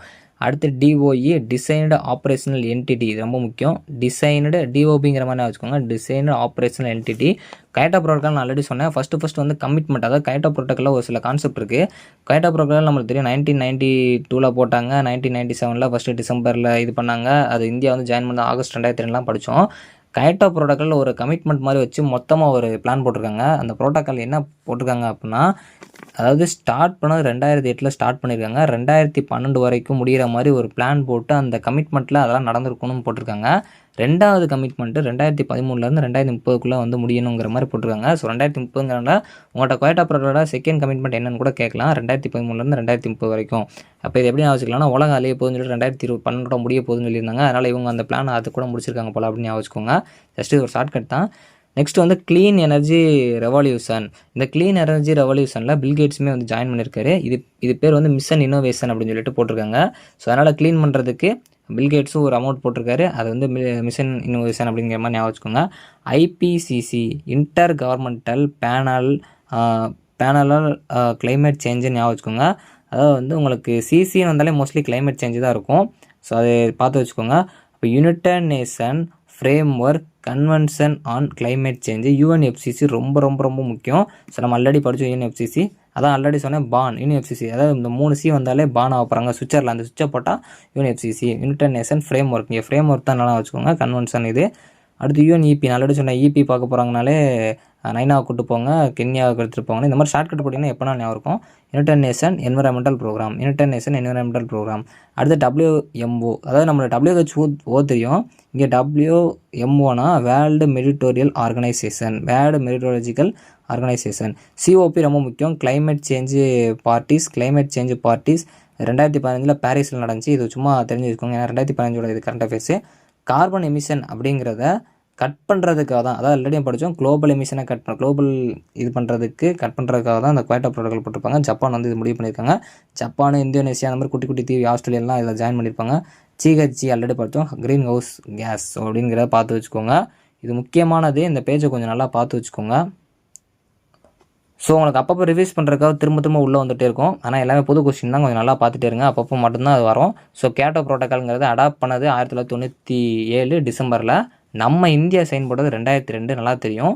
ஸோ அதாவது சைன் பண்ணது 2002, ஆனால் இந்தியா வந்து ஃபோர்ஸ் பண்ணி உள்ளே வந்தது பார்த்திங்க அப்படின்னா 2005 வந்திருப்பாங்க. சைன் பண்ணது 2002, ஆனால் ஒரு 3 வருஷம் கழிச்சு 2005 வராங்க. அதுக்கப்புறம் 2012 வரைக்கும் ஒரு பிளான் போட்டிருப்பாங்க, நம்ம படித்தோம். ஸோ அடுத்து 2008 12 2013 2030 அடுத்து ஒரு அக்ரிமெண்ட் மாதிரி போட்டிருப்பாங்க. குளோபல் கிளைமேட் சேஞ்ச், இது வந்து யூரோப் யூனியனில் இருக்குது. யூரோப்பியனில் பார்த்திங்க அப்படின்னா குளோபல் கிளைமேட் சேஞ்ச் ஆகிட்டே இருக்குது அப்படின்னா யூரோப்பியன் போகிறோம் அப்படின்னு வச்சுக்கோங்க. ஏன்னா வந்து ஏசியா ஃபுல்லாக பெரிய இதாக இருக்குது, யூரோப்பியன் போனால் குட்டி இது காண்டினென்ட் அப்படிங்கிறது அங்கே போய்ட்டோம் அப்படிங்கிற மாதிரி வச்சுக்கோங்க. க்ரீன் ஹவுஸ் கேஸ் வந்து இன்க்ளூட் ஆகக்கூடாது அப்படிங்கிறதுக்காக தான் இந்த கயோட்டோ ப்ரோட்டோக்கால் போட்டிருப்பாங்க. கயோட்டோ ப்ரோட்டோக்கால் அப்படின்னாலே க்ரீன் ஹவுஸ் கேஸ் தான். ஸோ கயோட்டோங்கிறதே ஒரு டிஃப்ரெண்ட்டான பேராக இருக்குது, நல்லா பச்சை பசேன்னு இருக்க மாதிரி பேர் வச்சுருக்கலாம்ல அப்படின்னு ஞாபகம் வச்சுக்கோங்க. ஸோ ஓசோன், அதுவும் ஓசோன் ரிலேட்டாக தான், O3 அப்படின்னு சொல்லுவோம். So green house case O3 தான், அதில் ஓசோன் தான் டேமேஜ் ஆகுது, அதனால் அதை கயோட்டோ ப்ரோட்டோக்கால் இது பண்ணலாம் பார்த்து வச்சுக்கோங்க. United nation climate change conference கிட்ட 2015 இது பார்த்தோம், பாரிஸ்னு. இது வந்து 2015 கொஸ்டின் கேட்க மாட்டாங்க, கரண்ட் அஃபேர்ஸில் பார்க்கலாம். இது ப்ரிவெண்ட் குளோபல் வார்மிங்கை பாதுகாக்கணும் அப்படின்னா கோல் அண்டு பெட்ரோலை நம்ம ஓவராக வந்து எரிச்சிட்டே இருக்கக்கூடாது. அந்த ஹீட்டுக்கே பார்த்திங்க அப்படின்னா அந்த ஓசோன் வந்து இதாக ஆரம்பிச்சிடும். நம்ம ஆல்ரெடி பார்த்தோம் கார்பன் மோனாக்சைடு வெளியாகும் அப்படின்னு சொல்லிட்டு. குளோபல் வார்மிங்கோட ரீசன் மோஸ்ட்லி பார்த்திங்க அப்படின்னா காற்றுல வந்து CO2 இன்க்ரீஸ் ஆகுது. அதாவது குளோபல் வார்மிங் வந்து காற்றுல இன்க்ரீஸ் ஆகிறது பெரிய ஒரு பிரச்சனையாக இருக்குது. அதுக்கப்புறம் வந்து சஸ்டைனபிள் அக்ரிகல்ச்சர் அதோட கோல் பார்த்திங்க அப்படின்னா, சஸ்டைனபிள்னாலே மோஸ்ட்லி வந்து நல்லா டெவலப்மெண்ட் ஆகிற மாதிரி தான். அக்ரிகல்ச்சரில் நீங்கள் வந்து முக்கியமாக கெமிக்கல்ஸ் வந்து கம்மி பண்ணணும். ஸோ அதுக்கப்புறம் வந்து எக்கனாமிக் வேல்யூஸ் வந்து நம்ம ஒவ்வொரு அக்ரிகல்ச்சர் பண்ணி எக்கனாமிக்ஸ் வந்து நிறைய இன்க்ரீஸ் பண்ண பார்க்கணும். அதே மாதிரி மேக்ஸிமம் என்விரான்மெண்டல் ஹெல்த்து நம்ம வந்து அந்த ஹெல்த் ரிலேட்டடாக வந்து அந்த அக்ரிகல்ச்சரில் வந்து பார்த்துட்டே இருக்கணும். க்ரீன் ஹவுஸ் அப்படிங்கிறது பார்த்திங்க அப்படின்னா பிக்கஸ்ட் எமிட்டர் எங்கேருந்து ஆகும் அப்படின்னா எனர்ஜி. நம்ம ஆல்ரெடி படித்தோம், இண்டஸ்ட்ரின்னு சொல்லுவோம், அதை தான் எனர்ஜின்னு போட்டிருக்காங்க. ஆப்ஷனில் கன்ஃபியூஸ் பண்ணுறாங்க, எனர்ஜி கொடுத்துருக்காங்க. அடுத்து பார்த்திங்க அப்படின்னா ஆர்டிக் க்ரீனிங் அப்படின்னு சொல்லுவோம். இந்த ஆர்டிக் க்ரீனிங்கிறது குளோபல் வார்மிங் தான். ஸோ பேரில் க்ரீன் அப்படின்னு இருக்குது. அப்போ குளோபல் வார்மிங்காக தான் இருக்க சான்ஸ் இருக்குது. க்ரீன் ஹவுஸ் எமிஷன் போட்டுறாங்க, க்ரீன் இருக்குது, குளோபல் வார்மிங்காக தான் இருக்குன்னு வச்சுக்கோங்க. CO2 மோஸ்ட்லி பார்த்திங்க அப்படின்னா அப்ராக்சிமேட்டிவாக அதோட குவான்டிட்டி பார்த்திங்க அப்படின்னா 400ல் இருக்குது அப்படிங்கிறத ஒரு கேட்டிருக்காங்க. க்ரீன் ஹவுஸ் கேஸுக்கு முக்கியமான அடித்தளமே CO2 தான். ஆல்ரெடி நம்ம படிச்சிட்டோம். அதில் தான் நைட்ரஸ் ஆக்சைடு இருக்கும் அப்படிங்கிறத பார்த்தோம். சஸ்டைனபிலிட்டி அப்படின்னா அதை மேனேஜ் பண்ணணும். அது நேச்சுரல் ரிசோர்ஸ் வச்சு தான் நம்ம சஸ்டைனபிள் பண்ண முடியும் அப்படிங்கிறத ஞாபகம் வச்சுக்கோங்க. இந்த சஸ்டைனபிள் ரிலேட்டடாக நிறையா கான்செப்ட்ஸ் வந்து இப்போ ரீசெண்டாக கேட்டுட்ருக்காங்க, நல்லா பார்த்து வச்சுக்கோங்க. ஸோ அடுத்து வந்து எப்படி வந்து நம்மளுக்கு கயோட்டோ ப்ரோட்டோக்கால் ரொம்ப முக்கியமோ, அது வந்து நம்மளுக்கு க்ரீன் ஹவுஸ் எமிஷனை ஸ்டாப் பண்ணுறதுக்கா ஓசோனில் இது பண்ணுறதுக்கா அக்ரிமெண்ட் போடுறாங்க. அது இந்தியா வந்து 2022 ஜாயின் பண்ணி சைன் போட்டு 2005 ஜாயின் பண்ணவங்க ஃபோர்ஸ்க்குள்ளே வந்தாங்க. 2012 2008 2012 2013 2030 அக்ரிமெண்ட் அதெல்லாம் பார்த்தோம். ஸோ அதே மாதிரி மான்ட்ரியல் ப்ரோட்டோக்கால்னு ஒன்று இருக்குது. அது வந்து எதுக்காக போடுறாங்கன்னா ஓசோனோட டிப்ளீஷனை குறைக்கிறதுக்காக போடுறாங்க. மான்ட்ரியல் ப்ரோட்டோக்கால் வந்து ஓசோனை குறைக்கிறதுக்காக. அதே மாதிரி உங்களுக்கு கயோட்டோ ப்ரோட்டோக்கால்ங்கிறது ஓசோன் தான். ஆனால் க்ரீன் ஹவுஸ் கேஸ் தான் மெயினான கான்செப்ட். கயோட்டோனால க்ரீன் ஹவுஸ் கேஸ் தான், அதை பச்சை பசேன்னு பேர் வச்சிருக்கலாம் அப்படின்னு நான் வச்சுக்கணும். ஸோ கயோட்டோ ப்ரோட்டோக்கால்ங்கிறது உங்களுக்கு CO2 எமிஷனை குறைக்கிறதுக்காக. மான்ட்ரியலுங்கிறது ஓசோன் ஓட்ட விடுறத பாதுகாக்கிறதுக்காக மான்ட்ரியல் போட்டிருக்காங்க. கயோட்டோ ப்ரோட்டோக்கால் வந்து CO2 எமிஷனை குறைங்க அப்படிங்கிறதுக்காக ஒரு அக்ரிமெண்ட் மாதிரி போட்டிருக்காங்க. அடுத்து அண்டார்டிகா வந்து கிளியராக விசிபிளாகவும், அதாவது நீங்கள் ஓசோனை பார்க்கணுன்னு நினச்சிங்கன்னா அண்டார்டிகாவில் வந்து பார்த்தீங்க அப்படின்னா உங்களால் வந்து ஈஸியாக பார்க்க முடியும். அது எந்த சீசனில் அப்படின்னா ஸ்ப்ரிங் சீசனில். உங்கள்கிட்ட அண்டார்டிகான்னு ஒரு கொஸ்டினே கேட்கலாம், இல்லை ஓசோனை எங்கே பார்க்கலாம், இந்த இது கேட்டிருந்தாங்க. ஸ்ப்ரிங் சீசனே ஒரு வட்டம் கேட்டிருந்தாங்க. ஓசோன் வந்து ஆக்சிடைஸ் ஆகாதது எதில் அப்படின்னா KMnO4, அதாவது வந்து பொட்டாசியம் பெர்மாங்கனேட்டில் வந்து அது ஆக்சிடைஸ் ஆகாது அப்படிங்கிறத தெரிஞ்சு வச்சுக்கோங்க. யூவி ரேடியேஷன்லேருந்து நம்மளை பாதுகாக்கிற ஓசோன் தான். ஸோ அதேமாதிரி ஓசோன் அஃபெக்ட் ஆகிறது CFC. இது வந்து ஃப்ரிட்ஜ் யூஸ் பண்ணுறதுனால, ரெஃப்ரிஜரேஷன் யூஸ் பண்ணுறதுனால ஓசோனை வந்து O3ன்னு சொல்லுவோம். அது வந்து ட்ரை ஆக்சிஜன் சொல்லுவாங்க. 3னா ட்ரை ஆக்சிஜன் இருக்குது. ஓசோன் சர்ஃபேஸ் ப்ரிவென்ஷன் டே அது எப்போ கொண்டாடுறாங்க அப்படின்னா செப்டம்பர் 16. இது ரொம்ப முக்கியம். செப்டம்பர் 16 வரைக்கும் ஓசோனுக்காக வந்து ஒரு ப்ரிவென்ஷன் டே கொண்டாடுறாங்க. அடுத்து ஓசோன் லேயர் பொறுத்த வரைக்கும் அதை எப்படி வந்து மென்ஷன் பண்ணுவாங்க அப்படின்னா, இப்போ நியூட்டன்னா நம்ம ஃபோர்ஸ்னு சொல்கிறோம். அது மாதிரி வந்து நம்ம ஓசோன் லேயரை எந்த மாதிரி மென்ஷன் பண்ணுவாங்க அப்படின்னா டாப்சன் யூனிட் அப்படின்னு சொல்லுவாங்க. அது DUன்னு சொல்லுவாங்க. இதை எப்படி மென்ஷன் பண்ணுவாங்க எந்த யூனிட்னா 0.01 மில்லிமீட்டர். இந்த ரெண்டு இங்கே வந்து ரெண்டே நம்பர் தான் வரும். 0.01 மில்லிமீட்டர். இங்கே 2 mm வர மாதிரி இங்கே 0.01 தான் வரும் அப்படின்னு வச்சுக்கோங்க. ஓசோன் வந்து எந்த லேயரில் இருக்குது இதுவே கேட்பாங்க. ஸ்ட்ராட்டோஸ்பியர் லேயரில் வந்து இருக்குது. ஸ்ட்ராட்டோஸ்பியர் லேயரில் இருக்குது. அதே மாதிரி ஓசோன் பொறுத்த வரைக்கும் 300 DU, அதாவது வந்து டாப்சன் யூனிட்டில் தான் வந்து இருக்குது. 300 DU டாப்சன் யூனிட்டில் இருக்குது. ஸோ ஆல்ரெடி 400ங்கிறது கார்பன் டை ஆக்சைடு பார்த்தோம். ஸோ இங்கே 300 DUவில் தான் இருக்குது. 300 அப்படின்னு ஞாபகம் வச்சுக்கோங்க. 300 300ங்கிறது நம்மளுக்கு தெரியும். ஸோ அங்கே மறந்துடக்கூடாது, கன்ஃபியூஷனில் டிக்கு மாற்றி அடிச்சிடாங்க. ஓசோன் வந்து அல்ட்ரா வயலட் ரேடியேஷன்லேருந்து நம்மளை காப்பாற்றுறதுக்காக தான் இருக்குது. ஸோ ஓசோன் வந்து திக்னஸ் வந்து DUன்னு சொல்லுவோம். அதான் டாப்சன் யூனிட்டில் தான் நம்மளுக்கு ரெப்ரசென்ட் பண்ணுவாங்க. ஓசோன் மோஸ்ட்லி வந்து ட்ராப் ஆனது எந்த காலத்தில் பார்த்தீங்க அப்படின்னா 1980லேருந்து தான் பார்த்தீங்க அப்படின்னா அப்படியே டவுன் ஆகிட்டே வந்துச்சு. அதாவது அந்த ஓட்டை விழுதுங்கிறதே கண்டுபிடிச்சாங்க. அண்டார்டிகில் நம்ம போய் ஓட்டையை பார்க்கலாம், அந்த ஓசோனை பார்க்கலாம். ஸோ அதான் நம்ம ஆல்ரெடி பார்த்தோம். ஸ்ப்ரிங் சீசனில் பார்க்கலாம் அப்படின்னு பார்த்தோம். ஸோ அது வந்து பொட்டாசியம் பெர்மாங்கனேட்டோட வந்து ஆக்சிடைஸ் ஆகாது. அடுத்து யூவி ரேடியேஷன்ஸ் பொறுத்த வரைக்கும் உங்களுக்கு சல்பர் டை ஆக்சைடு அப்படின்னு சொல்லியிருக்காங்க. CFCலேருந்து ப்ரொடக்ட் பண்ணுறதுக்காக ஒரு ஆக்ட் போட்டிருக்காங்க 1986. இதே நல்லா தெரிஞ்சு வச்சுக்கோங்க. CFCலேருந்து ப்ரொடக்ட் பண்ணுறது குளோரோஃப்ளோரோ கார்பன்லேருந்து ப்ரொடக்ட் பண்ணுறதுக்கும் ஆல்ரெடி என்விரான்மெண்டல் ப்ரொடக்ஷன் ஆக்ட் 1986 தான் போட்டிருப்பாங்க. யூவி ரேடியேஷனுங்கிறது சல்ஃபர் டை ஆக்சைடு, அதாவது நம்மளுக்கு ஓசோன் லேயர்லேருந்து ஓட்ட வரக்கூடாதுங்கிறதுக்காக சல்ஃபர் டை ஆக்சைடு யூஸ் பண்ணுறாங்க அப்படின்னு வச்சுக்கோங்க. ஆனால் இது ரேடியேஷன் சல்ஃபர் டை ஆக்சைடுனால ஆகுதுங்கிற மாதிரி சொல்லியிருக்காங்க. பயோடிகிரேடபிள் அடுத்த கான்செப்ட் வந்து பயோடிகிரேடபிள்னால் ஈஸியாக மக்கக்கூடியது. கிராஸு, வுட்டு, ஆரஞ்சோட தோல் எல்லாமே பார்த்திங்க அப்படின்னா ஈஸியாக மக்கிரும். யூவி ரேடியேஷன் வந்து சல்ஃபர் டை ஆக்சைடாக வச்சுக்கோங்க. சல்ஃபர் டை ஆக்சைடுங்கிறது ரொம்ப முக்கியம். அடுத்து பார்த்திங்க அப்படின்னா ஐடியல் வேஸ்ட் டிஸ்போசல் மெத்தட், அதாவது ஒரு நல்ல ஒரு டிஸ்போசல் மெத்தட் என்ன அப்படின்னா ரீசைக்கிள் தான் ரொம்ப ஒரு நல்ல மெத்தட். டிஸ்போசபிள் மெத்தட், அதாவது வந்து டோட்டலாக அதை க்ளோஸ் பண்ணி விடுறது, ரீசைக்கிள் பண்ணுறது ஒரு பெட்டர் மெத்தட் அப்படிங்கிற மாதிரி சொல்கிறாங்க. இந்த 3R ரொம்ப ரொம்ப முக்கியமான ஒன்று. ரெடியூஸு, ரீயூஸு, ரீசைக்கிள் லாஸ்ட்டு தான் நீங்கள் ரீயூஸ் பண்ணணும். ரீசைக்கிள் பண்ணணும். ரீயூஸ் பண்ணுங்கள், ரீசைக்கிள் பண்ணுங்கள், ரெடியூஸ் பண்ணுங்கள். ஃபஸ்ட்டு குறைங்க, அதை ரீயூஸ் பண்ணுங்கள், அடுத்து ரீசைக்கிள் பண்ணுங்கள். அதுதான் சொல்லியிருக்காங்க. ஸோ இந்த 3 நல்லா படிங்க. இதை வந்து திரும்ப திரும்ப கேட்டுகிட்டே இருக்காங்க. அது என்ன அப்படின்னா, உங்களுக்கு சாலிட் வேஸ்ட் அப்படிங்கிறது டம்பிங் பண்ணி எடுப்பாங்க. ஆர்கானிக்கை வந்து கம்போஸ்ட் பண்ணுவாங்க. இந்த ஆர்கானிக் வேஸ்ட் ரொம்ப ரொம்ப ரொம்ப ரொம்ப ரொம்ப நிறைய டைம்ஸ் கேட்குறாங்க. ஆர்கானிக்னாலே கிச்சன் வேஸ்ட்டுன்னு சொல்லுவோம். அதை காம்போஸ்டிங் தான் பண்ணுவாங்க. அதை கம்போஸ்ட் பண்ணுவாங்க. ஆர்கானிக்கை கம்போஸ்ட் பண்ணுவாங்க அப்படின்னு ஞாபகம் வச்சுக்கோங்க. ஹாஸ்பிட்டல் வேஸ்ட் இதுவும் very very very very important. பல தடவை கேட்டிருக்காங்க. இன்சினரேஷன் பண்ணி இதை வந்து க்ளோஸ் பண்ணுவாங்க அந்த வேஸ்ட்டை ஃபுல்லாக. ஸோ ஹாஸ்பிட்டல் பொறுத்த வரைக்கும் பெஸ்ட்டு மெத்தட்னா ஸ்டெர்லைஸ் பண்ணுறது அப்படிங்கிற மாதிரி சொல்லுவாங்க. ஹாஸ்பிட்டலோட வேஸ்ட்டை இன்சினரேஷன் பண்ணுவாங்க. ஆர்கானிக்கை வந்து கம்போஸ்ட் பண்ணுவாங்க. ஆர்கானிக் அப்படின்னா ஒன்றும் இல்லை, கிச்சனோட வேஸ்ட் இருக்குல்ல அதான் சொல்லுவாங்க. அடுத்து இதுவும் ரொம்ப ரொம்ப முக்கியம். இந்த டைம் கண்டிப்பாக எக்ஸ்பெக்ட் பண்ணலாம். இதெல்லாம் டஸ்ட்பினோட கலரை வச்சு நிறையா கொஸ்டின்ஸ் கேட்டிருப்பாங்க. இதில் blue colour very very important. First green colour பார்க்கலாம். க்ரீன் கலர் எல்லாருக்குமே தெரியும், அது பயோடிகிரேடபிள். அந்த க்ரீன் கலர் தொட்டியில் நம்ம டஸ்ட்பினில் வந்து குப்பையை போடுறோன்னா என்ன குப்பையை போடணும் அப்படின்னா ஈஸியாக இருக்கிற பயோடிகிரேடபிள் மக்கக்கூடிய குப்பையை தான் நம்ம போடணும். அது எல்லாத்துக்குமே தெரியும். ஸோ வெஜிடபிள் பிஎல் அப்படின்னு சொல்லுவாங்க. அதாவது ஈஸியாக ஞாபகம் வச்சுக்கிறக்காக இப்போ நீங்கள் வெஜிடபிள் பிஎல்ங்கிறது இயற்கையான ஒன்று, அது வந்து மக்கி போயிடுறதுனால வந்து க்ரீன் கலர் டஸ்ட்பினில் போடுங்க. ப்ளூ கலருங்கிறது ரீயூசபிள் வேஸ்ட். ப்ளூ கலர் டஸ்ட்பினில் நீங்கள் வந்து நான் பயோடிகிரேடபிள் வேஸ்ட்டை தான் போடுவீங்க. ஆனால் அது வந்து உங்களுக்கு ரீயூசபிள் வேஸ்ட்டாக தான் இருக்கும். இப்போ நீங்கள் அதில் போய் அந்த நான் பயோடிகிரேடபிள் அந்த டப்பாவில் போட்டாலுமே அது வந்து ரீயூஸ் பண்ணிக்கலாம். ஸோ இப்போ வந்து எப்படி சொல்லுவாங்க அப்படின்னா, இது அப்படி இல்லைனா ட்ரை அப்படின்னு சொல்லுவாங்க. இது வந்து ரீசைக்கிளும் பண்ணிக்கலாம். நான் பயோடிகிரேடபிள் இருந்தாலும் ரீசைக்கிள் பண்ணிக்கலாம். அந்த ப்ளூ கலர் நிறைய டைம்ஸ் கேட்டிருக்காங்க, நல்லா பார்த்துக்கோங்க. இதுக்கு எக்ஸாம்பிளுக்கு பேப்பரு, பிளாஸ்டிக் பாட்டிலு, கிளாஸ், ஒரு சில பிளாஸ்டிக் பாட்டில் ரீசைக்கிள் பண்ணிக்கலாம், ரீயூஸ் பண்ணிக்கலாம். ஆனால் அது பயோடிகிரேடபிளில் தான் வரும். அதனால தான் வந்து பிளாஸ்டிக் சொல்லியிருக்காங்க. பிளாக் கலர் வந்து இ வேஸ்ட்டு. இது வந்து நல்லா தெரிஞ்சுக்கோங்க. இது சிம்பிளாக வச்சுக்கோங்கன்னா பேட்டரி வந்து கருப்பு கலரில் இருக்கும். அதனால் இ வேஸ்ட்டு. பேட்டரிலாம் ரீசைக்கிள் பண்ணவே முடியாது. அதெல்லாம் அவங்க போட்டிருப்பாங்க. அந்த பேட்டரி சிம்பிளில் பார்த்தீங்கன்னா தெரியும். அதான் பேட்டரின்னு கொடுத்துருக்கேன். ரெட் கலர் வந்து பயோமெடிக்கல், ரொம்ப முக்கியம். ரெட் கலர்னாலே உங்களுக்கு ரத்தம் அப்படிங்கிறது ஞாபகம் வரணும். கண்டிப்பாக நம்ம ஹாஸ்பிட்டல் போனாலே அந்த பிளட் ரிலேட்டாக ஞாபகம் வந்துகிட்டே இருக்கும். பயோமெடிக்கல் ஹாஸ்பிட்டல் ரிலேட்டாக அந்த சிரஞ்சீஸு க்ளவுஸ்லாம் ரெட் கலர் எங்கே போட்டிருக்காங்களோ அதில் நீங்கள் வந்து அந்த டஸ்ட்பினில் போடுற மாதிரி இருக்கணும். எல்லோ கலருங்கிறது பிளாஸ்டிக் வேஸ்ட்டு, கெமிக்கல் வேஸ்ட்டு. அதாவது எல்லோ கலருங்கிறது உங்களுக்கு ஞாபகம் வச்சுக்கிற ரொம்ப லைட்டான கலராக இருக்கும். பிளாஸ்டிக் வந்து லைட்டாக இருக்கும் அப்படின்னு ஞாபகம் வச்சுக்கோங்க. லைட்டான பிளாஸ்டிக்னாலும் அது பயோடிகிரேடபிள் ஆகாது. பிளாஸ்டிக்கு, பேக்ஸு இந்த மாதிரி கேரிப்பையெல்லாம் நீங்கள் பார்க்குறீங்க அப்படின்னா மஞ்சள் கலர் டஸ்ட்பினில் போடணும் அப்படின்னு ஞாபகம் வச்சுக்கோங்க. ஒயிட் கலர் சிம்பிளாக இருக்கும். ஒயிட் கலருங்கிறது இந்த ஹாஸ்பிட்டலில் யூஸ் பண்ணுற ஷார்ப்பான ஒரு பொருள். அதாவது ஒயிட் கலரில் தான் இருக்கிற எல்லாமே ஷார்ப்பு தான். ஸோ ஹாஸ்பிட்டலில் நம்ம நார்மலாக பார்க்கணும் ரெட் கலரில் இருக்கும். ஸோ நார்மலாக உங்களுக்கு ஹாஸ்பிட்டலில் பார்க்குறப்போ அவங்களோட யூனிஃபார்ம்லாம் ஒயிட் கலரில் இருக்கும். ஸோ அதெல்லாம் வந்து நீடில்ஸு, அந்த பிளேட்ஸு, இந்த ஷார்ப்பாக இருக்கிற பொருள்லாம் ஒயிட் கலர் டஸ்ட்பினில் தான் போடணும். பயாலஜிக்கல் மேக்னிஃபிகேஷன் அப்படிங்கிறது கெமிக்கல் பெஸ்டிசைட்ஸ் தான் பண்ணும்.